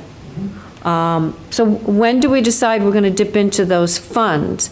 Because you, Mr. Ambrose, have been a big advocate of, we don't have enough in reserve. So are these things priority enough that we have to go into those reserves that are already pretty small, that we should be spending that money and not keeping it for an emergency? I don't know that these are emergencies. I thought that's what those reserve Madam Chair. funds were for. Yes. We're confusing terms here. We have a revolving account for facilities. You rent the theater Yeah, for a week, that money goes into the facilities revolving account. Yeah. That is different from the capital reserve funds. For the capital reserve funds, there has to be a public hearing, has to be noticed before they can spend any money, and then it has to be reported in the annual report. this is coming from the facilities revolving The fund. facilities revolving account, as you recall, because you were on the board when we set it up, that was to take the money that we generate from rent Yep. and utilize it to pay things that were unanticipated things for the budget that would, if this room suddenly needed a new carpet, we'd be able to take that out of the facilities account. The money can only be used for facilities upgrades, such as technology switches and climate control. They're appropriate to the rationale that was used when introducing the revolving account. Therefore, they're appropriate uses of the money. For that, the school board simply has to have it on as an agenda item. They have to have an open and frank discussion. They have to allow for public input. But the revolving account can be used a lot more easily. It doesn't require a formal public hearing. It's why in the past they used, was it $220,000 out of that account when they were mothballing the seminary the seminary property, sorry.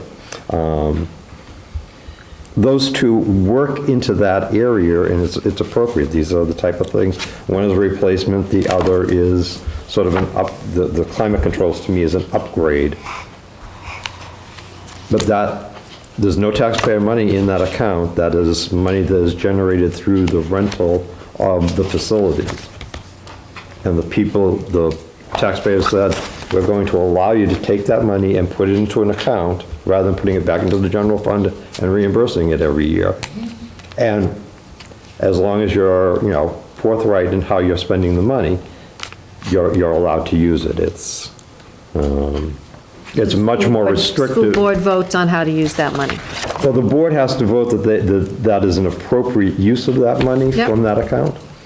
And as long as they do that, people can stand up and say, I don't really think that it's appropriate to use that money to paint the building pink for Mother's Day. Well, it's supposed to be because our facilities are being used by outside people, it's getting more than normal wear and tear by the people who are using these buildings daily. So if we have, the gymnastics meet come in, and they're using our, floor, and the floor gets damaged or worn more because the more people are using it, then that money would be used for that. So I'm just wondering, and I guess we're going to hear from Michelle whether or not these would be appropriate uses of that money. Well, and the school board will make the decision. So, I think it's great that I want to make sure that everybody has a voice and is able to talk, but I'd really like to get back to the budget if we could. And we don't have any decision-making over whether the school board decides to, do those switches or not. One thing that we do need to know for the budget purposes is there a possibility that they can be done now that Mr. Ficker has identified these used switches that are available for $30,000, and, they are available now, and, so the school board could possibly and probably will, based on the way this thing was set up, be able to make that decision. So we don't need to put it in the budget.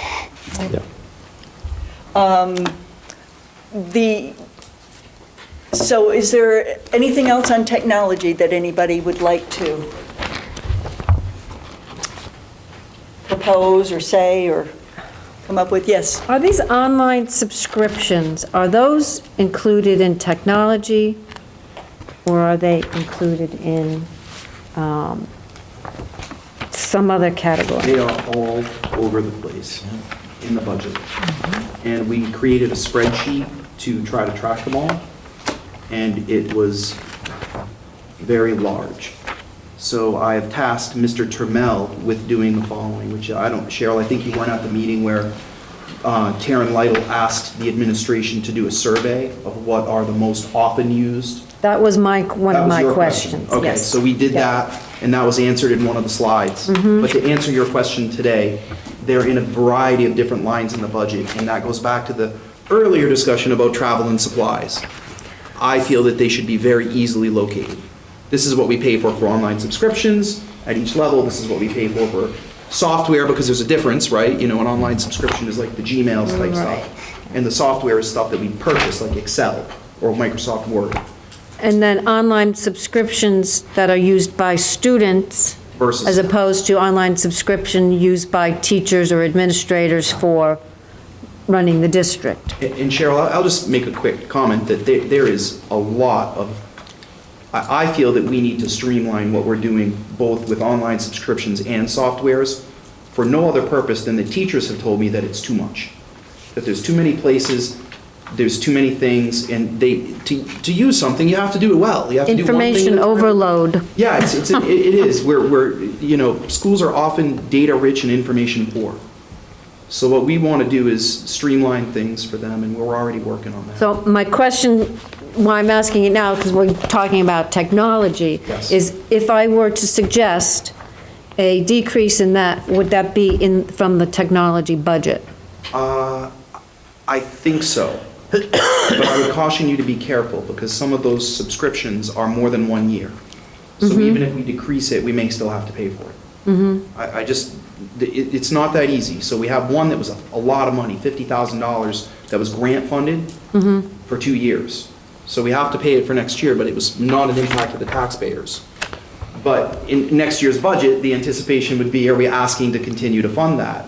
And it's a pretty significant software item. So that's a question that really I would have preferred to answer through the question and answer sessions, because I can't tell you right now exactly where the impact would be. Do you know what I'm saying? I'm happy to help you with it, but it might delay this process for me to get you that accurate information. I know that there were a lot of questions that were asked and that were discussed in the Q&As that we had on technology, supplies, books, travel, and kind of the answer that came back over and over again was, they're all over the place.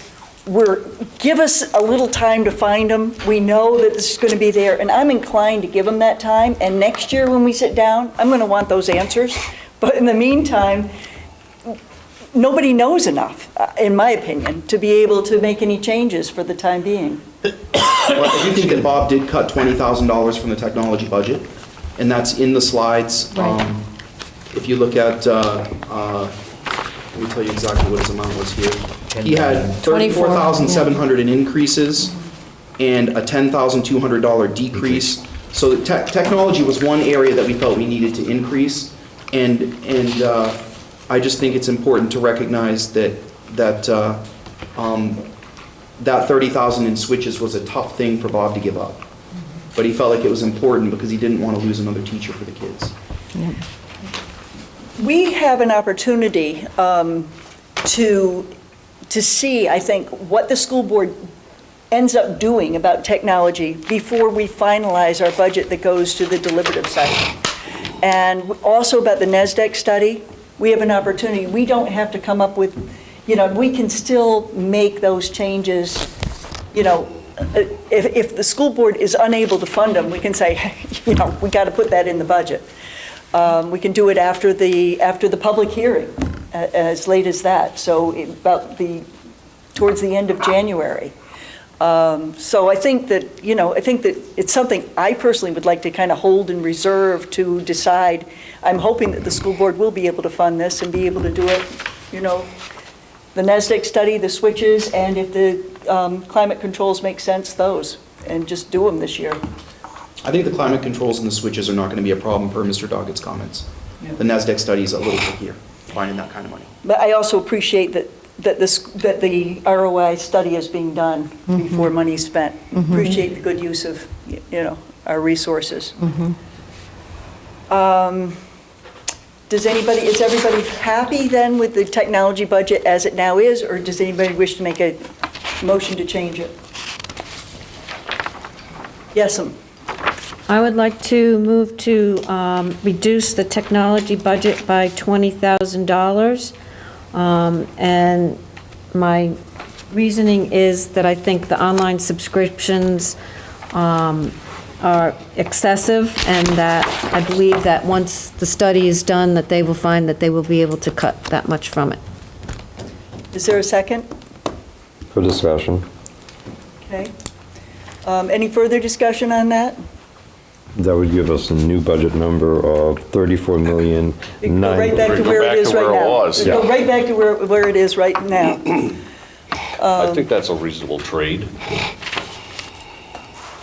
I do have a question. Can you provide some details on why you think that there's $20,000 to, why you think what you just said, what forms that opinion? I did at some point start to add them all up, and it was, I think, something close to $200,000. It just, I cannot, as Mr. Ambrose said, cannot imagine that the teachers would be able to have that much, be able to use that much, that if we look at the study, and I believe 2 years ago I had asked for this, and there was a list, but I don't think it was complete either, that I'm in schools all the time, and I think that the technology is often touted as the latest and greatest, and we want to be innovative.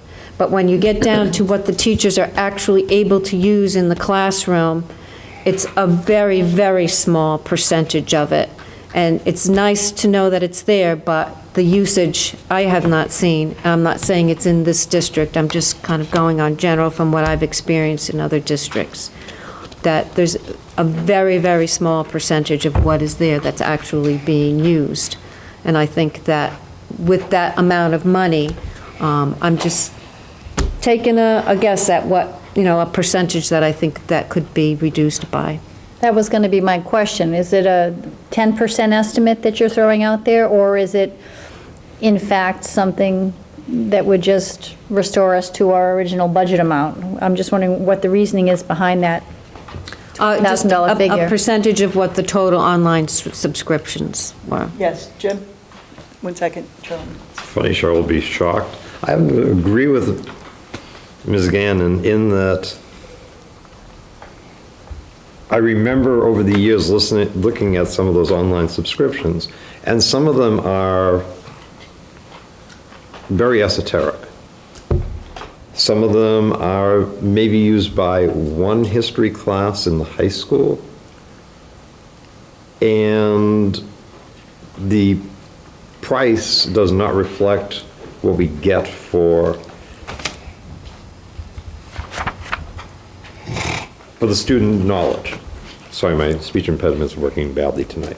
Return on Consequently- investment, how about that? Excuse me? Return on investment. There you go. Exactly. It's a very poor, by taking 20,000 from that area, to me, it will cause people to look and say, do I really need that? if it's something that my class has used because there's one annual issue that comes forward, or there's one aspect that I like it better in this one than this one, you know, people need to stop looking at the taxpayer dollar as being worth looking kindly at. I mean, sometimes some of these subscriptions became, well, we got the money, so why don't we try it? And they just end up being perpetual. I can't validate that. Yeah. But I, if that's happening, I agree with you, but I would say that's very, very unlikely. Okay, You hold know it. what I'm saying? I would want that to stop too. Exactly. Okay, Charlton?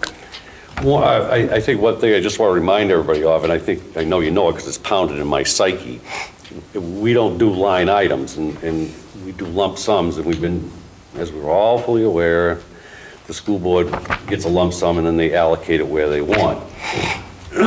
So if this would merely be a suggestion, and then the school board can, if they think that's vital, they can take the 20,000 from somewhere else and move it over there. We can't control that.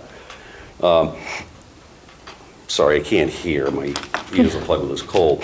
The other thing is, you be careful what you refer to. You say, well, we're going back to the original budget number. No, the original budget number was what Mr. Ambrose gave us.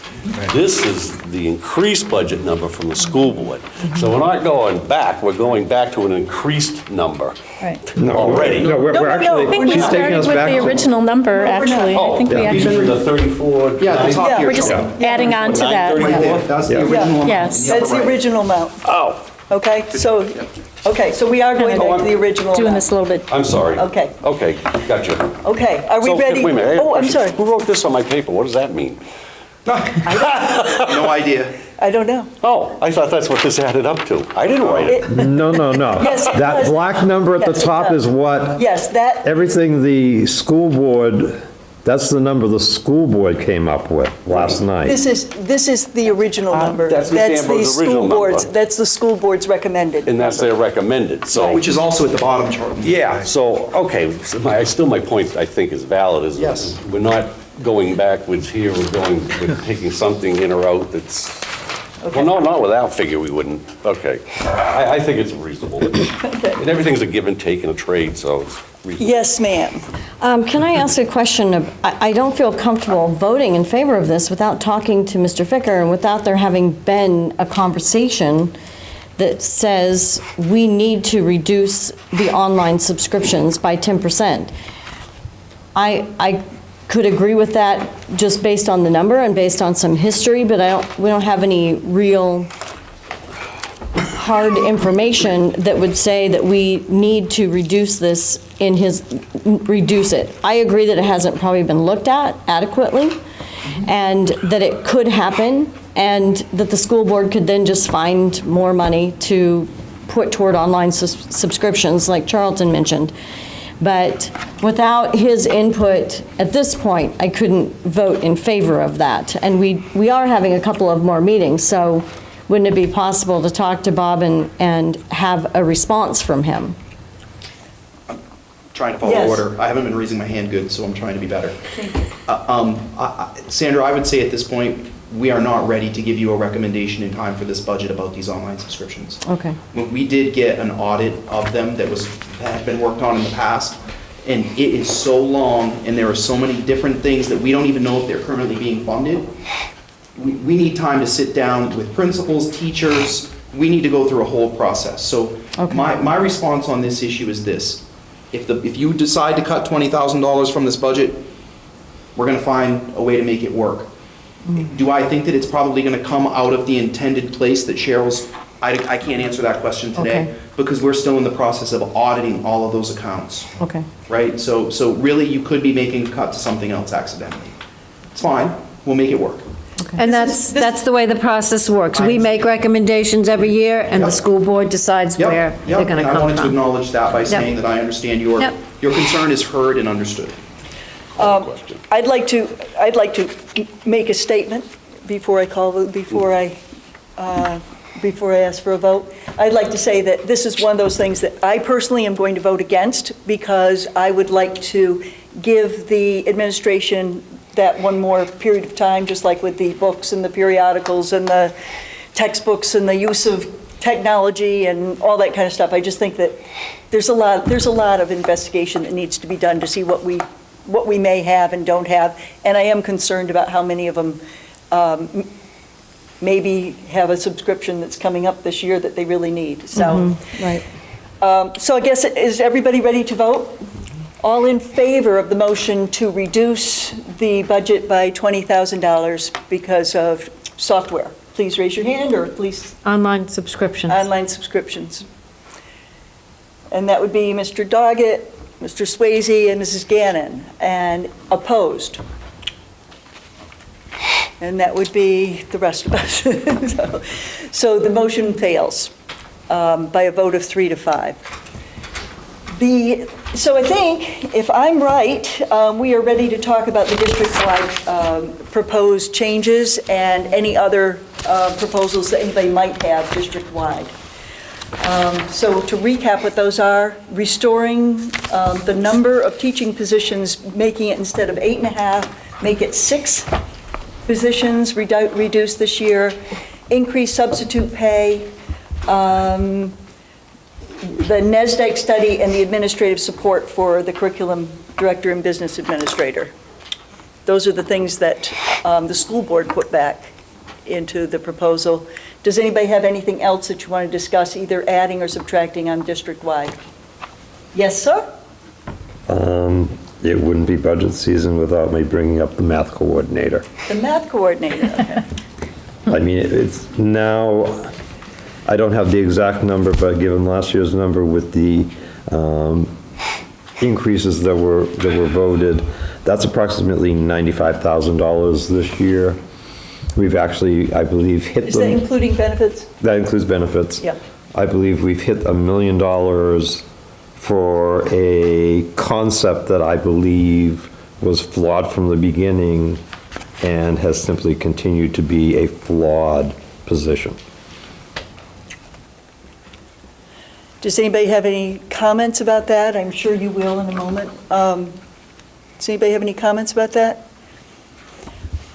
I know that, yes, sir.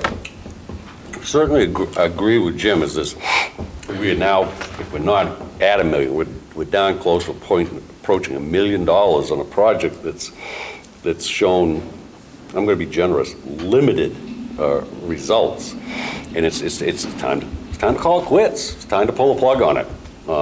Enough's enough. This is a holdover from the former regime. It's time for it to go.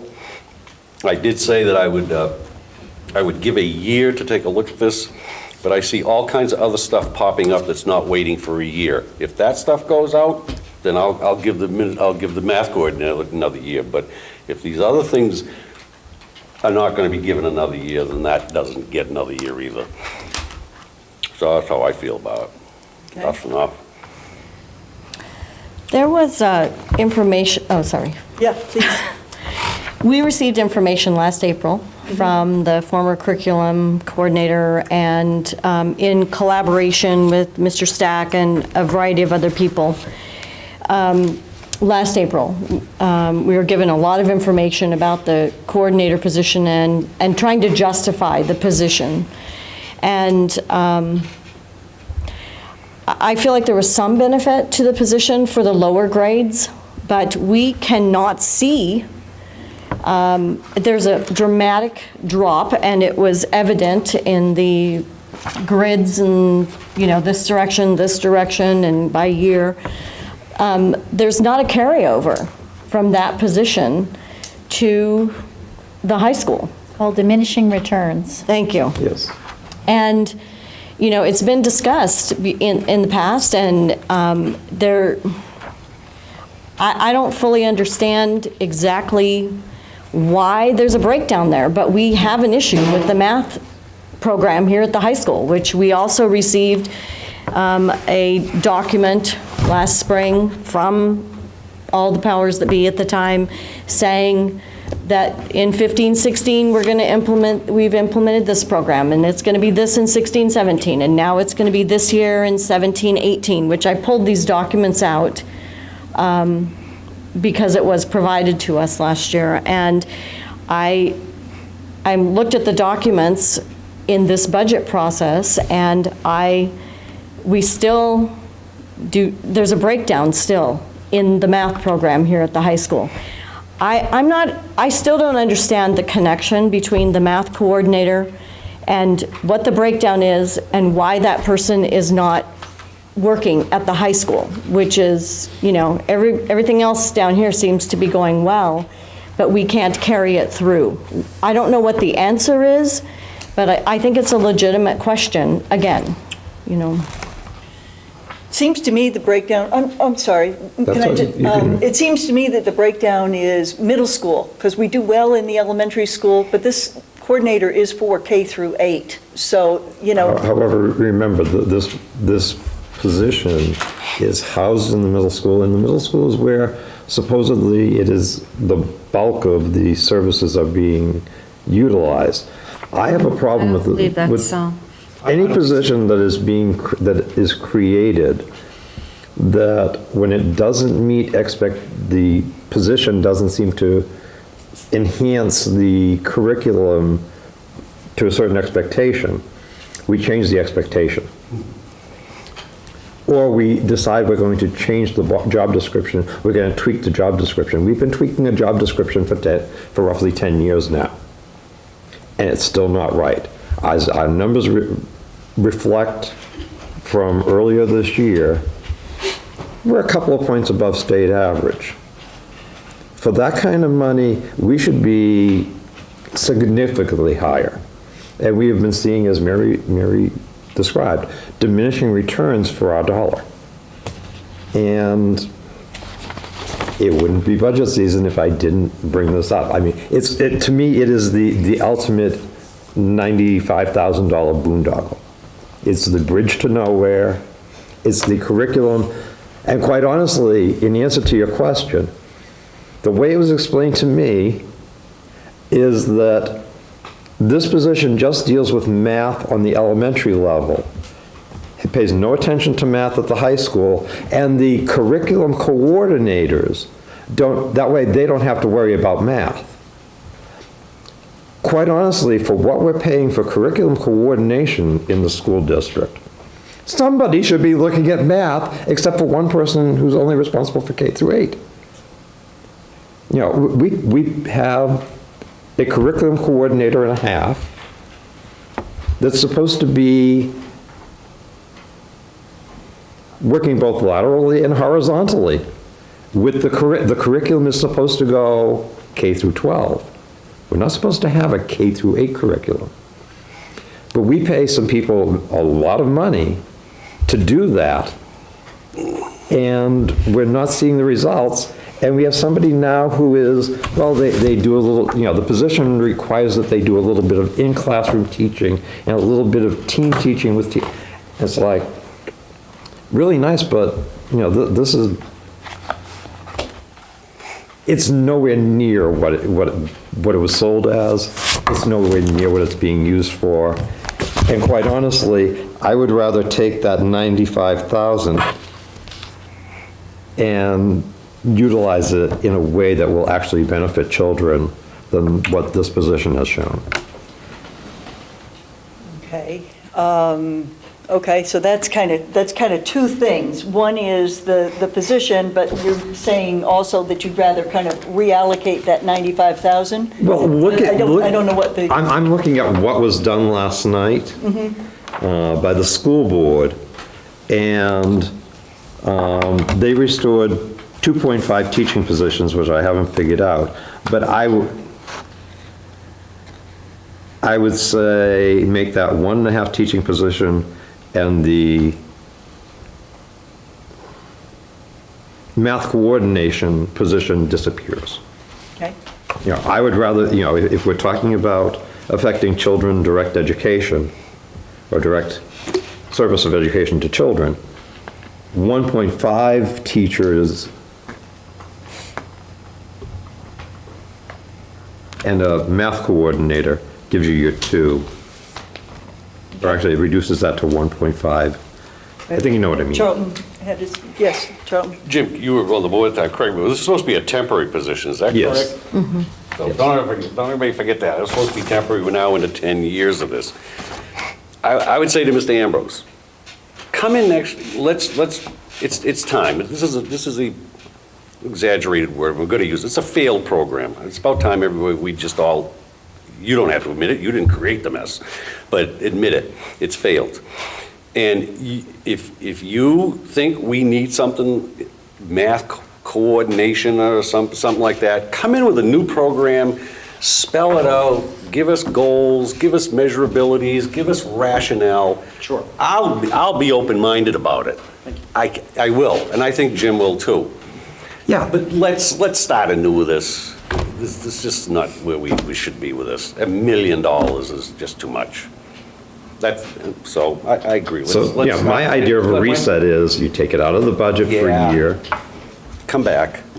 You put the problem to the other people we have doing curriculum and say, okay, if you really need something, come back to us with a concrete plan, Right. not this thing that Cheryl knows because I said this once. It's almost like it has become a target that moves back and forth, and when they think they've got it right, it's shifting a little, and so we have to shift with it. And it's just, educationally, to me, it is very unsound. I don't know what I had in that, Jim. I heard you say it, but I. But you've heard, I contribute mean, to this that. is been my perpetual. Yes, that is perpetual from Jim, I will Yeah. admit to that. Annie? Yes. Oh, yes, sir. I'm just listening because I just, couple points, and this is not, I'm not upset in any way, Jim, but I do wish this had come up during the question and answer. We developed 130 slides of answers, and now this is coming up tonight. Process-wise, I would, in the future, if this could come up during that process, I would appreciate that, because it's a big thing to talk about a whole program. And to do that, I would have wanted the people who know this position to speak to it, because I don't know. Do you know what I feel kind of like, I mean, I know the person, I've met her, she's a lovely person, I don't know I do know from looking at the I'm not district's- talking for people, I'm talking for. No, I'm not saying that you are, I'm simply Okay. saying that's the extent at this point after Yeah. 5 months to which I would have been able to evaluate this program. Yeah. Do you know what, I can't sit here as the superintendent of schools You shouldn't. with any credibility and tell you whether or not things are working with that program and whether or not they need to be changed. If you're asking me to take a look at it, I would be happy to, and during the question and answer, I would have been happy to provide whatever, I would have done some of that homework. Do you know what I'm saying? So I feel like, I guess what I'm saying is again, I have no problem with evaluating any aspect of our program. I'm still wondering about one-to-one computers for little kids. I'm not gonna open a can of worms. I'm just wondering about it, right? I'm wondering about books in classrooms. I'm wondering about whether or not I think we need some literacy support at K-6 because frankly, K-8, our math scores right now are at or above the state level. It's the high school that's the problem. I don't know if this person could have a hand in that or not. I just haven't had a chance to go there yet. So I do appreciate what Charlton said about just giving it a year, and I understand if you all feel like it needs to be cut, and I understand your role that you could cut a position, but then the board may deem that it's not that position. You know what, I understand this process now, because where I'm from, I can listen to you, but I can't tell you that I can say, oh, if you reduce a position, it's gonna be that one, it might not be. I don't know.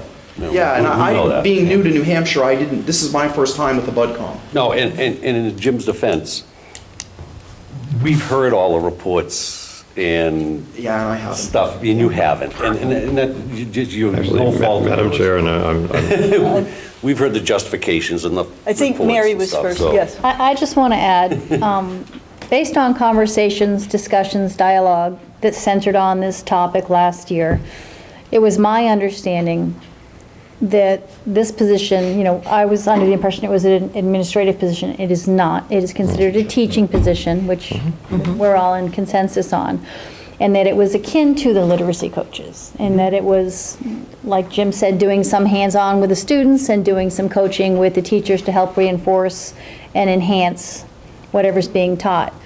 And I was going to speak to the results as well. Up through 8th grade, our math does look great.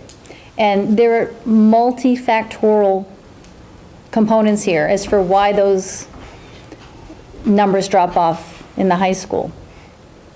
It's got, we've got a new district that comes in grade 9. We lose a bunch of our top performers in a bunch of subjects after 8th grade.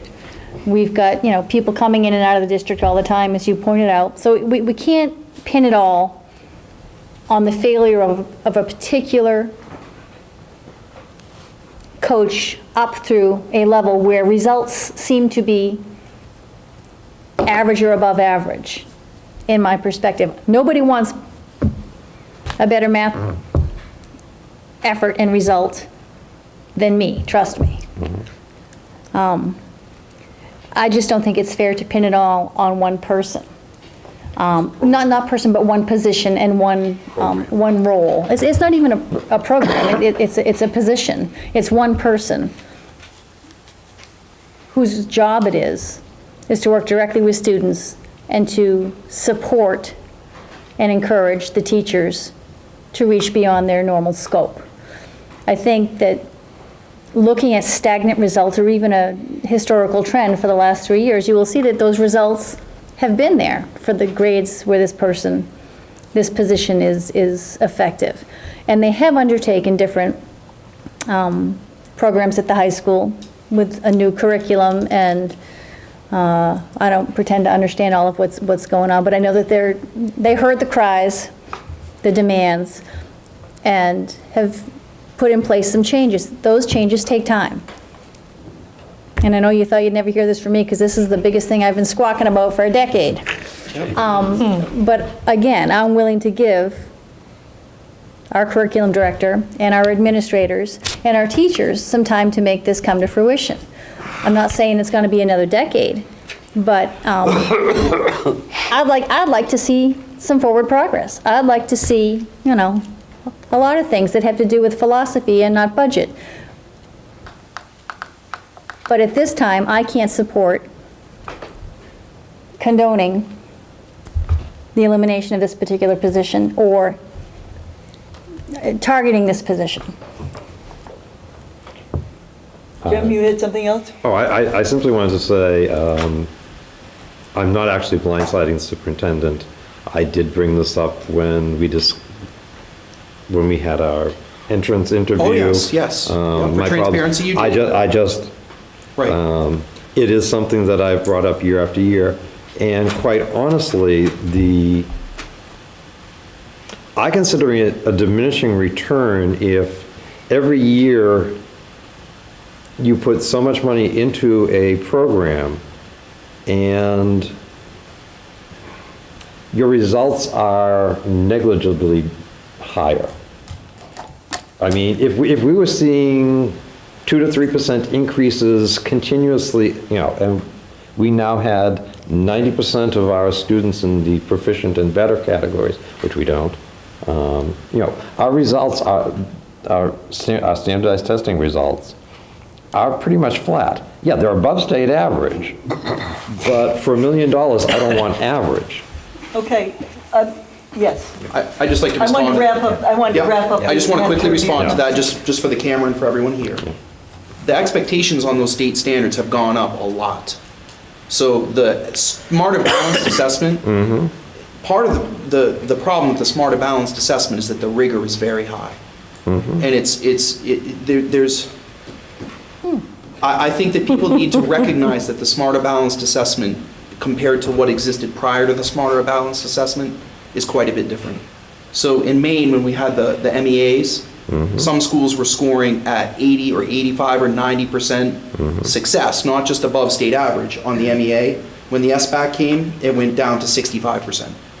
And these are some really high-performing schools. So I just want to look, the big problem right now is getting the kids in geometry their freshman year. We need to look at our scope and sequence and figure that out.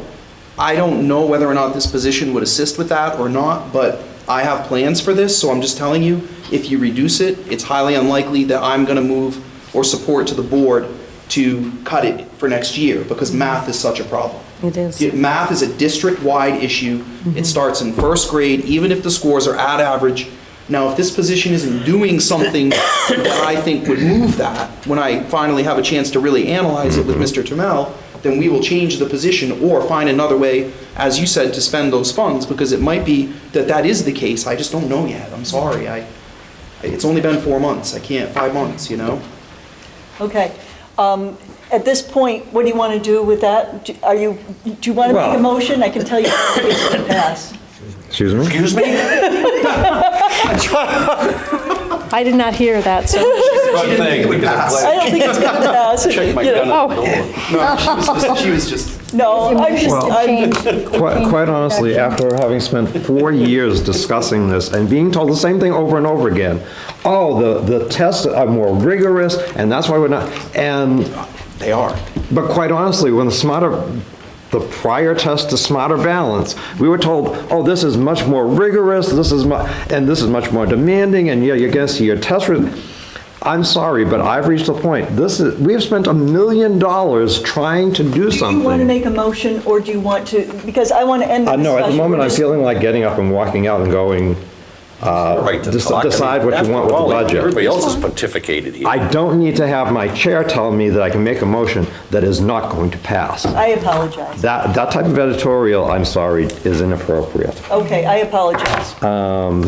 I do apologize, Jim. I would make a motion that we put $110,960 back into teaching positions. What does that mean? Okay, Instead of the he's 206,960. reduced the 206,960 By 95. by 95,000. What would that Okay. figure be? 110,960 instead of 206,960. Is there a second? Yeah, I'll second it. Okay, so it's open for discussion. We haven't discussed the 2.5 positions at all. Does anybody have anything to say on that? Well, Yeah, me, yeah. Mary, I hear what you're saying, but in the real world, if the department fails, department head gets fired. If the football team loses, the coach gets fired. That's the real world here. And I thought my compromise was reasonable, but it seems not be acceptable. It's just pouring more money into this again. Jim's right, we've been over and over and over this thing. And I will, no offense, Mr. Ambrose, I will lay even money, I'll even take odds with you that we come back next year and it'll still be funded. So I support it. I mean, it's time. It's just time. Anybody else? And they're right, if the school board wants to fund it, they can, yes. That's true. Yes, Well, I'm sitting here and listening to, and I've been here for a few years now, and listening to this issue with this teacher, or this position. We discussed it last year. But in all fairness to Mr. Ambrose and the new administration, I can't support a cut. I'd like to see what happens next year. I listen to him talk, I'm sure that's a concern of his. He's quite aware of the marks. I'd like to give him a few months to make some decisions on their own going forward. Yeah. yes. I concur with that, because we are trying to move forward. And I would request that, no, I want to let you know that I support the new curriculum director and you and all of the folks that are teaching math in our district and are working collaboratively on core subjects, you know, with STEM or whatever, that that you folks do take a hard look at this particular position, not the person. It's never about that. It's about the position and its effectiveness for our district. And utilizing those persons' certifications and skills for what's best in our district when it comes to the math program. Thank you. We will definitely be doing that. Yes. Jim, I'd ask you to withdraw your motion. I think that the position the board's taken is reasonable, and I'd say, I will support. I just have to make one I question. know where you are, and- Ryan, and but this I'll is- support everyone. Please remember, I'm in my 30th year I of know. working on school budgets for the Sanborn Regional School District. And this has nothing to do with the new superintendent. I don't take it personally, Jim. But this is one of those type of things that I have been asked repeatedly, give us another year, we'll straighten things. My willpower to bend on something like this has become less and less. And while, yes, I understand the new superintendent needs to be able to have time to look things over. We live in a continuum. I mean, I have a 30-year continuum with the school district and looking at the budget and things like this position. I want to be able to give him a lot of leeway, but when I looked at what the school board added back in last night, I had to come up with ways that I can sell it and be able to support it. And quite honestly, they took it just a little too far, so I went, okay, what can I actually end up and live with and support as a budget? Because Lord knows, I haven't seen what the default budget is yet, but that's going to be bizarrely higher than this year's budget. But I don't like having things shoved down my throat, and neither do the taxpayers of, you either support that, or you're going to get the bigger default budget. Move the question? Yes. Move the question? I will rescind my motion. Jim, I will bet my best fly rod that, that they'll be in here next year with all kinds of justifications for that math coordinator. But however, I think we've got people on the line now that better be. It's like the travel expense. I know. I keep hearing, give us a year. Well, and I just, before we Yeah. vote on this, I just want to say, I hear. It's already rescinded, we're not voting. Yeah, No, vote I'm just on it. saying- I'm just saying. We pulled it. If the position isn't working, I don't want it. Yeah. I mean, I know it's hard to, the hardest part of being superintendent, because this is my first superintendency, and I think some people forget that. The hardest part is sitting in that chair with all the baggage that came with it, not doing the work. It is your first rodeo. Right? It is. It is. And I'm telling you that the baggage is worse than the work. Yeah. Right? And here in particular, because we've kind of had some problems. Yes. So All right. I hear you. Thank you. We It was are a- it was getting a very good- close to It was a the- good conversation. and- Yes, it and- was. It was a and great that's what we conversation. I need was is- just looking around and the I could see, exchange. I could see what was going to happen. That's- I I know. wasn't, But yeah, but it was it- inappropriate for me yeah. to say. I knew you were kidding. We have a, Do we have a target time for when we'll leave I was tonight? I gonna- know we do have another session planned, so I'm just We do, wondering. we do. And so I'd like a poll from everybody. Right now, we have 3 items, nothing else has been brought up, so we have 3 items to talk about: the increased pay for substitutes, the administrative support, and the NESDEC study. We have talked about, oh, and Professional additional. development. And additional professional development. Do you want to Madam deal Chair, I'll with make one of those? them quickly. I will move that item 2, the additional pay at $25,777, be included in this year's budget. Second that. Okay. Anybody have any discussion on that? All in favor? That's unanimous. Okay. Can we have a motion Motion on the to- professional development, and then we can discuss it? What's our new Motion to budget? adjourn. What's our new Or- budget? Okay. What's the consensus here? Do you want to give it 10 more minutes and see if we can complete this, or, and if we cannot, then we will meet next week and this complete? this is it, right? This is the end. Let's spend 10 more minutes. Yeah. It's Let's gonna take try. more than 10 minutes. If it does take more than 10 minutes, then we'll You know, be meeting you next can't week. go fishing till 7 o'clock there, Keep because the coming, sun Charles, doesn't keep come up. coming. Okay. Bar's upstairs, buddy, if I need to go up. So I'd like to suggest, if we give it 10 more minutes, could we have a motion on the professional development of 25,000, and then we can discuss it? So moved. Okay? Yeah. Second? Okay. Discussion? On professional development? Yes. Jim, good hand. Stand up. Yes, I would like to see, this is a new proposal, where this figure came from and accountability for what it is that specifically that money would go for, because I know there was a 75,000 additional as well. So that's Total of 105. Yeah. With the 75. 100. 100. Spend 100. So it was 30 and 75. No, okay. May I don't want to No, Jim we has have his hand a up. couple, it's Yep. a Give me a total of hand up. 105. In your original proposal, you're asking for another 25. It's actually 107 in the, because there was 32,000 when I got here. Right. Okay, We 32. wanted to raise it to 132, but we felt with the budget and the board had asked us to bring back roughly 0 to 0. So on the last day, at the last hour, I cut 25,000 out.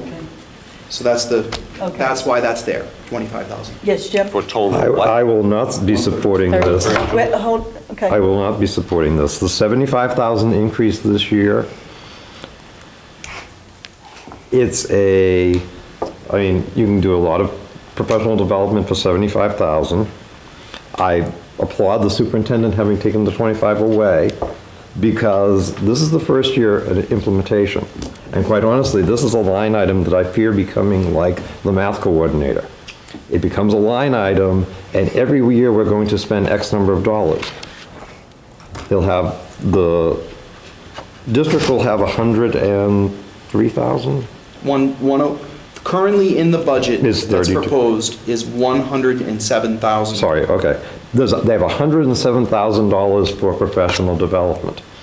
They come in next year and say, we did this, and these are the results. We can look at it and go, okay, gee, what could you do with 150,000? But just throwing $25,000 extra in without any sort of notations and justifications, I can't sell to the people. Or tying it to outcomes. Excuse me? Is there anybody, Charlton, did you have your hand up? Yeah, somebody else wants to talk first, go ahead. No? All right. Yes? Well, Going forward. okay. Yeah. Oh, boy, where do I start? I think $107,000 is adequate considering what it was before. We've been asked over and over and over, give us some time, we need to look into this, I need another year. Well, I need another year on this. I don't understand this at this point. I don't know if I agree with it, I don't know if I disagree with it. I think we're going too far, too fast, and I would ask for the same courtesy, is that, let's just, this is not a killer. Let's just wait and get some more information on it, and so we can all educate ourselves. I've done some rudimentary research on this, and I've been so sick I haven't been, I want to write it down tonight, but I couldn't. It's not the panacea that, the kind of the feel-good thing that I'm getting the impression a lot of people think it is. I think it makes you feel good, but it's not. There's other points of view, and I'd like to explore those. What I'm also extremely fearful of is with this already jumping it to 107,000, from what, Mr. Ambrose, 30? 32. From 32 to 100. So jumping it, how much is that, 70,000? 75. So jumping at 70,000 in 1 year, is that what we're doing? We're creating another position, another bureaucracy. And this is my vision where this goes. So we're at 107, if this goes in, we get 132,000. And I'm just making anything up here, but I understand that. Year after that, it'll be 150, after that, it'll be 200,000, and oh my gosh, we're so busy, we gotta have a professional development coordinator. Isn't that what we all had in this district? And after we get the professional development coordinator, well, they gotta have a support staff. And then they're also busy, we have to have one in each school. And next thing you know, you're at a $250,000, $500,000 program that will be like the math coordinator on steroids. You just never get rid of it. You'll never be able to back it out. Pump the brakes and give us a year on this too, like we're being asked to give on so many other things. I mean, 107,000 is enough. So no, stop. That's it. Yes, Mary? Mr. Swayze, I hear your calls. And I agree. I agree. For something to go from 32,000 to 107 is tripling. And if we're talking about doing this incrementally, I know ideally you said you'd love to have 300 grand to spend on this. But in a move of solidarity and support, I think it's not a bad decision to put the brakes on this one and go with the increment that was granted originally. And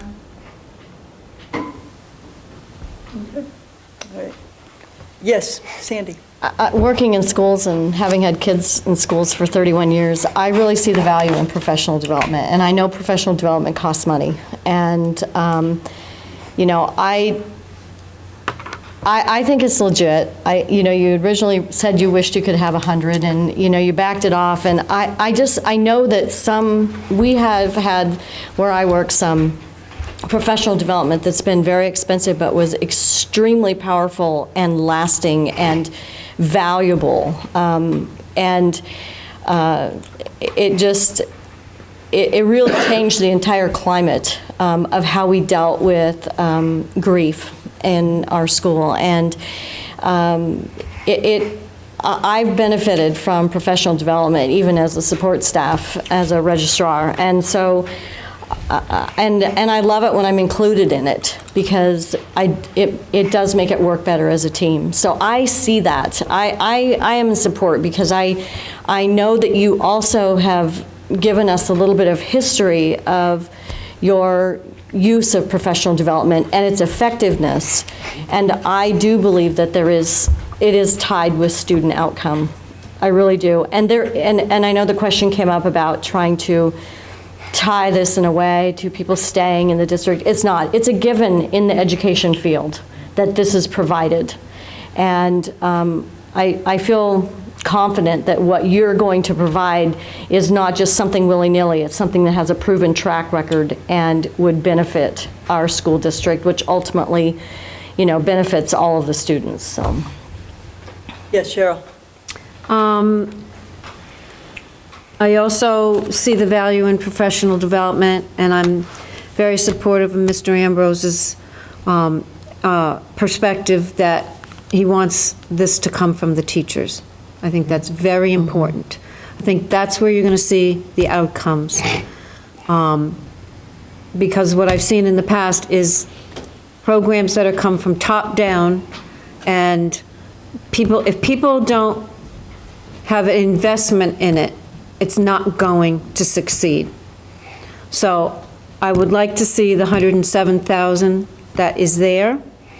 I'd like to see how that was implemented. I'd like to hear from the teachers, how they felt that they were included in this. And then if that is successful, what the plan for the additional that you would like to put on in the subsequent fiscal year. Because I think that we do need to hold the line on the budget, and I think we need to put it where it needs to be. But I just don't like saying very broadly that this is what it's going to be done. I want to see it. I am supportive of it and hope to be able to support more if we have good outcomes. Tammy? I was actually going to, I agree with Mrs. Osterloh and Mrs. Gannon to some degree, although I am definitely in support of, I would probably, being as, actually a fiscally conservative person, I would probably be inclined to give more money for professional development.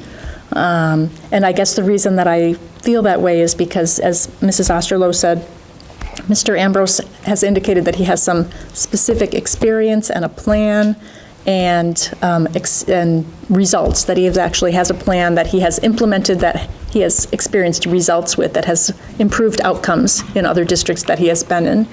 And that is the bottom line for me. I want, and I think that's for all of us, we want to see improved student outcomes. And that's why I'm definitely in support of the professional development in that context. Are we ready to have a vote? Would you like me to at least comment on the purpose of the 25? Sure. I think that would be important before Yeah. we make a decision. Yeah, because the question was asked, too. Yeah. No, I appreciate that people support the fact that you're comfortable with allocating more money to professional development. It means that I've at least explained the purpose. So thank you for that. And really, ultimately what's happened is that professional development in this district has been slashed for the last 5 to 7 years, and they've kept teachers in positions. I just want to remind everyone that there's still a lot of money that's been removed from this budget, almost $750,000 to $800,000, even with all the additions last night. I just texted Michelle and asked, how many employees do we have exactly? She said roughly 350, so I'm going to use that as a number. At $132,000, that's $377 per person per year. You can't go to a conference for less than $300. I want to bring some of the best professional development in the world to our district. So I just want to say, Mr. Swayze, I hope you take this sincerely as a joke. You ever read the book, You Give a Moose a Muffin? Yeah. You know, and the mouse a cookie, you know, I was Yeah. thinking of that when Charlton was talking. That isn't really the way this works. The way this works is that professional development funds will need to be in the budget every year. This is not a one-year ask, okay? This is something that I feel strongly after my first 5 months here. I've only met with the Bakey teachers. I have not met with the other teachers yet because I had to spend November doing budget questions, which is fine, but I'm going to start meeting with teachers again and finish my report. Professional development is the number 2 problem in our district. Number 2. Number 1 is the steps on the teachers' salaries because of all the failed contracts. That's a whole separate thing I'll get into later. It's not pertinent to tonight. So what I'm saying to you is, if we want to fix math at the high school, and if we want to figure out what we're going to do to make the middle school stronger to get them into geometry that freshman year, if we're going to get kids reading to grade level by the end of 3rd grade, you can see in my slides, we did not bring forth $200,000 in literacy coaches this year because I felt like I needed another year to build credibility, just like Charlton said, but those will be in the budget next year. We have to move. Professional development has to change from one-stop shopping where you go to an event and learn something yourself and the district pays $300 and you get your CEUs to a district-wide focus on improving student achievement. And without that, without money, you can't do that. So if you don't fund this, it's going to be okay, but it really is enough money to make a big difference if we can get the people I want to bring in to even come here yet, because the folks that I work with, it took me a decade to build the relationships with Columbia University. You have to apply to go there for PD. I mean, this is a big thing, a process of bringing these folks to our district to improve instruction or to work with people like Dr. Ross Green, who I can bring quickly because we're friends, but it's expensive. He's the best in the world. I want to bring these people here, and honestly, any of these events, you're all welcome to go to, right? So you can see what's going on right there. Don't poll people, go see it yourself. There'll be nothing to hold back on this. So it's up to you. I kept it to 2 minutes. I tried. We are running out of time. Yep. Is there anything, can we? Yeah, just real quickly, Yeah. I am involved in professional development as part of my occupation. Mr. Swayze was required to as part of his occupation. Yes. It's not something that we don't know about. I know. $75,000 is a major commitment considering what the tax impact was this year from the school district on the residents of the town of Newton. I'll happily give you the 75 Thank you for that. plus the 32. It's the little bit extra that, quite honestly, I actually had my Board of Selectmen thrilled when I told them, yeah, we got the superintendent proposed a budget that I believe was either $27 higher than last year or 3,500 less, yes. yeah, Yep. I had the number at the meeting, and they were all agog. Oh, We are now going to a point where I'm gonna have to look at people and go, yeah, we're looking at another 40 cents per thousand increase in the taxes in the town of Newton. are you sure? Well, we're getting close to the increase of last year. We're at less than 1%. I thought it was pennies on the 1,000. I'd have to ask Michelle to calculate that for me. Yeah, it's average daily membership and all I that just stuff. want to be factual that's about this for the involved. camera. That's very, involved. yeah. No, but I don't want to, at the way things are going, we're going upwards Sure. as opposed to leveling. Sure, thank you. And Okay. as you know, people in Newton are still having a hard time. I mean, I'm assuming that they're having a hard time in Kingston also. So as we throw out, a little 25,000 here and 20,000, I have to draw a line somewhere. Thank you. Did Charlton make a motion? We have a motion on the table. It's now 5 minutes favor of past it. when we said we would retire for the evening, and we still have public comment, which hopefully that won't be long. Yeah, I think we can put that. We still got number 6, don't diminish We have that. 2 more. Yeah, we have 2 more. Let's do it. Can we have a vote on this, on the 25,000? The motion was to add the 25,000 to the budget, to the original proposed budget. All those in favor, please raise your hands. 1, 2, 3, 4. 3, 4. And opposed? And that is a tie, so the motion fails. So the 25,000 will not be added to our budget. At this- Point of order. On number 1, the teaching positions, was there a? We is there a haven't, vote we to- haven't had a Haven't got that motion yet. on that. We, you know. So the we have motion not was- added that money into Well, the. No, No, we haven't. 2 things left. So we have 3, actually. We have the teaching positions, we have the administrative support, and we have the NESDEC study Oh, that are on there. okay. So that we'll discuss those next week. Yeah.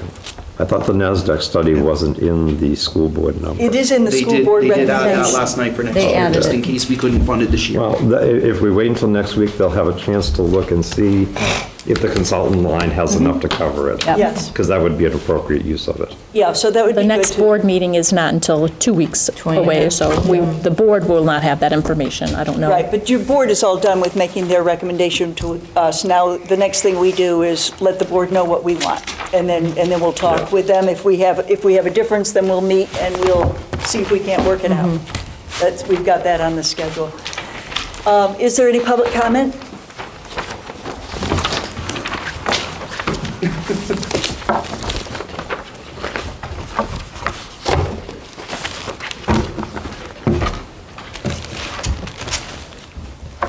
Is this on? Yep. Yes. Okay. Jim Baker Newton, and I just want to say that, this is a tough process for everybody. And this is the most extensive and thorough effort at this process that in the several years that I've watched the Budget Committee, it's the most thorough process I've seen. And I just want to thank everybody for the hard work. A lot of thought goes into this, a lot of parts, a lot of moving parts. Now, a lot of new people in the administration, a lot of new teachers, a lot of new people in the leadership. And it's a big job, and I just want to thank everybody for all the effort that's gone into it. It's really important for the students, it's really important for the community, and it's great to see it being done so seriously. Thank you. Thank you. May I make one comment before we break, please? Yes, I'm not available next Thursday. that's okay. Okay, so Michelle will be here, but I think that we've covered the big stuff, the 2 teaching positions, y'all. I can provide you with more information. If you want information from me, just let me know. Or if you want to schedule it another time, I'm happy to be here, but I'm not available next Thursday, I'm sorry. Okay, well, thank you. If anybody has any questions, can you just shoot them to me so that we can get them over and, be able to finalize our work next week? Yes, ma'am. One of the things I had asked was if we would have the revenues for our deliberations, and the answer was yes. So I guess my next question is, No, I haven't when? seen I haven't them. seen them yet either. I Okay. don't know what I've to ask her. Okay, so we'll get that. If there being nothing further, can I have a motion to adjourn? adjourn. Second. Okay, all in favor? Aye. Thank you very much, everybody.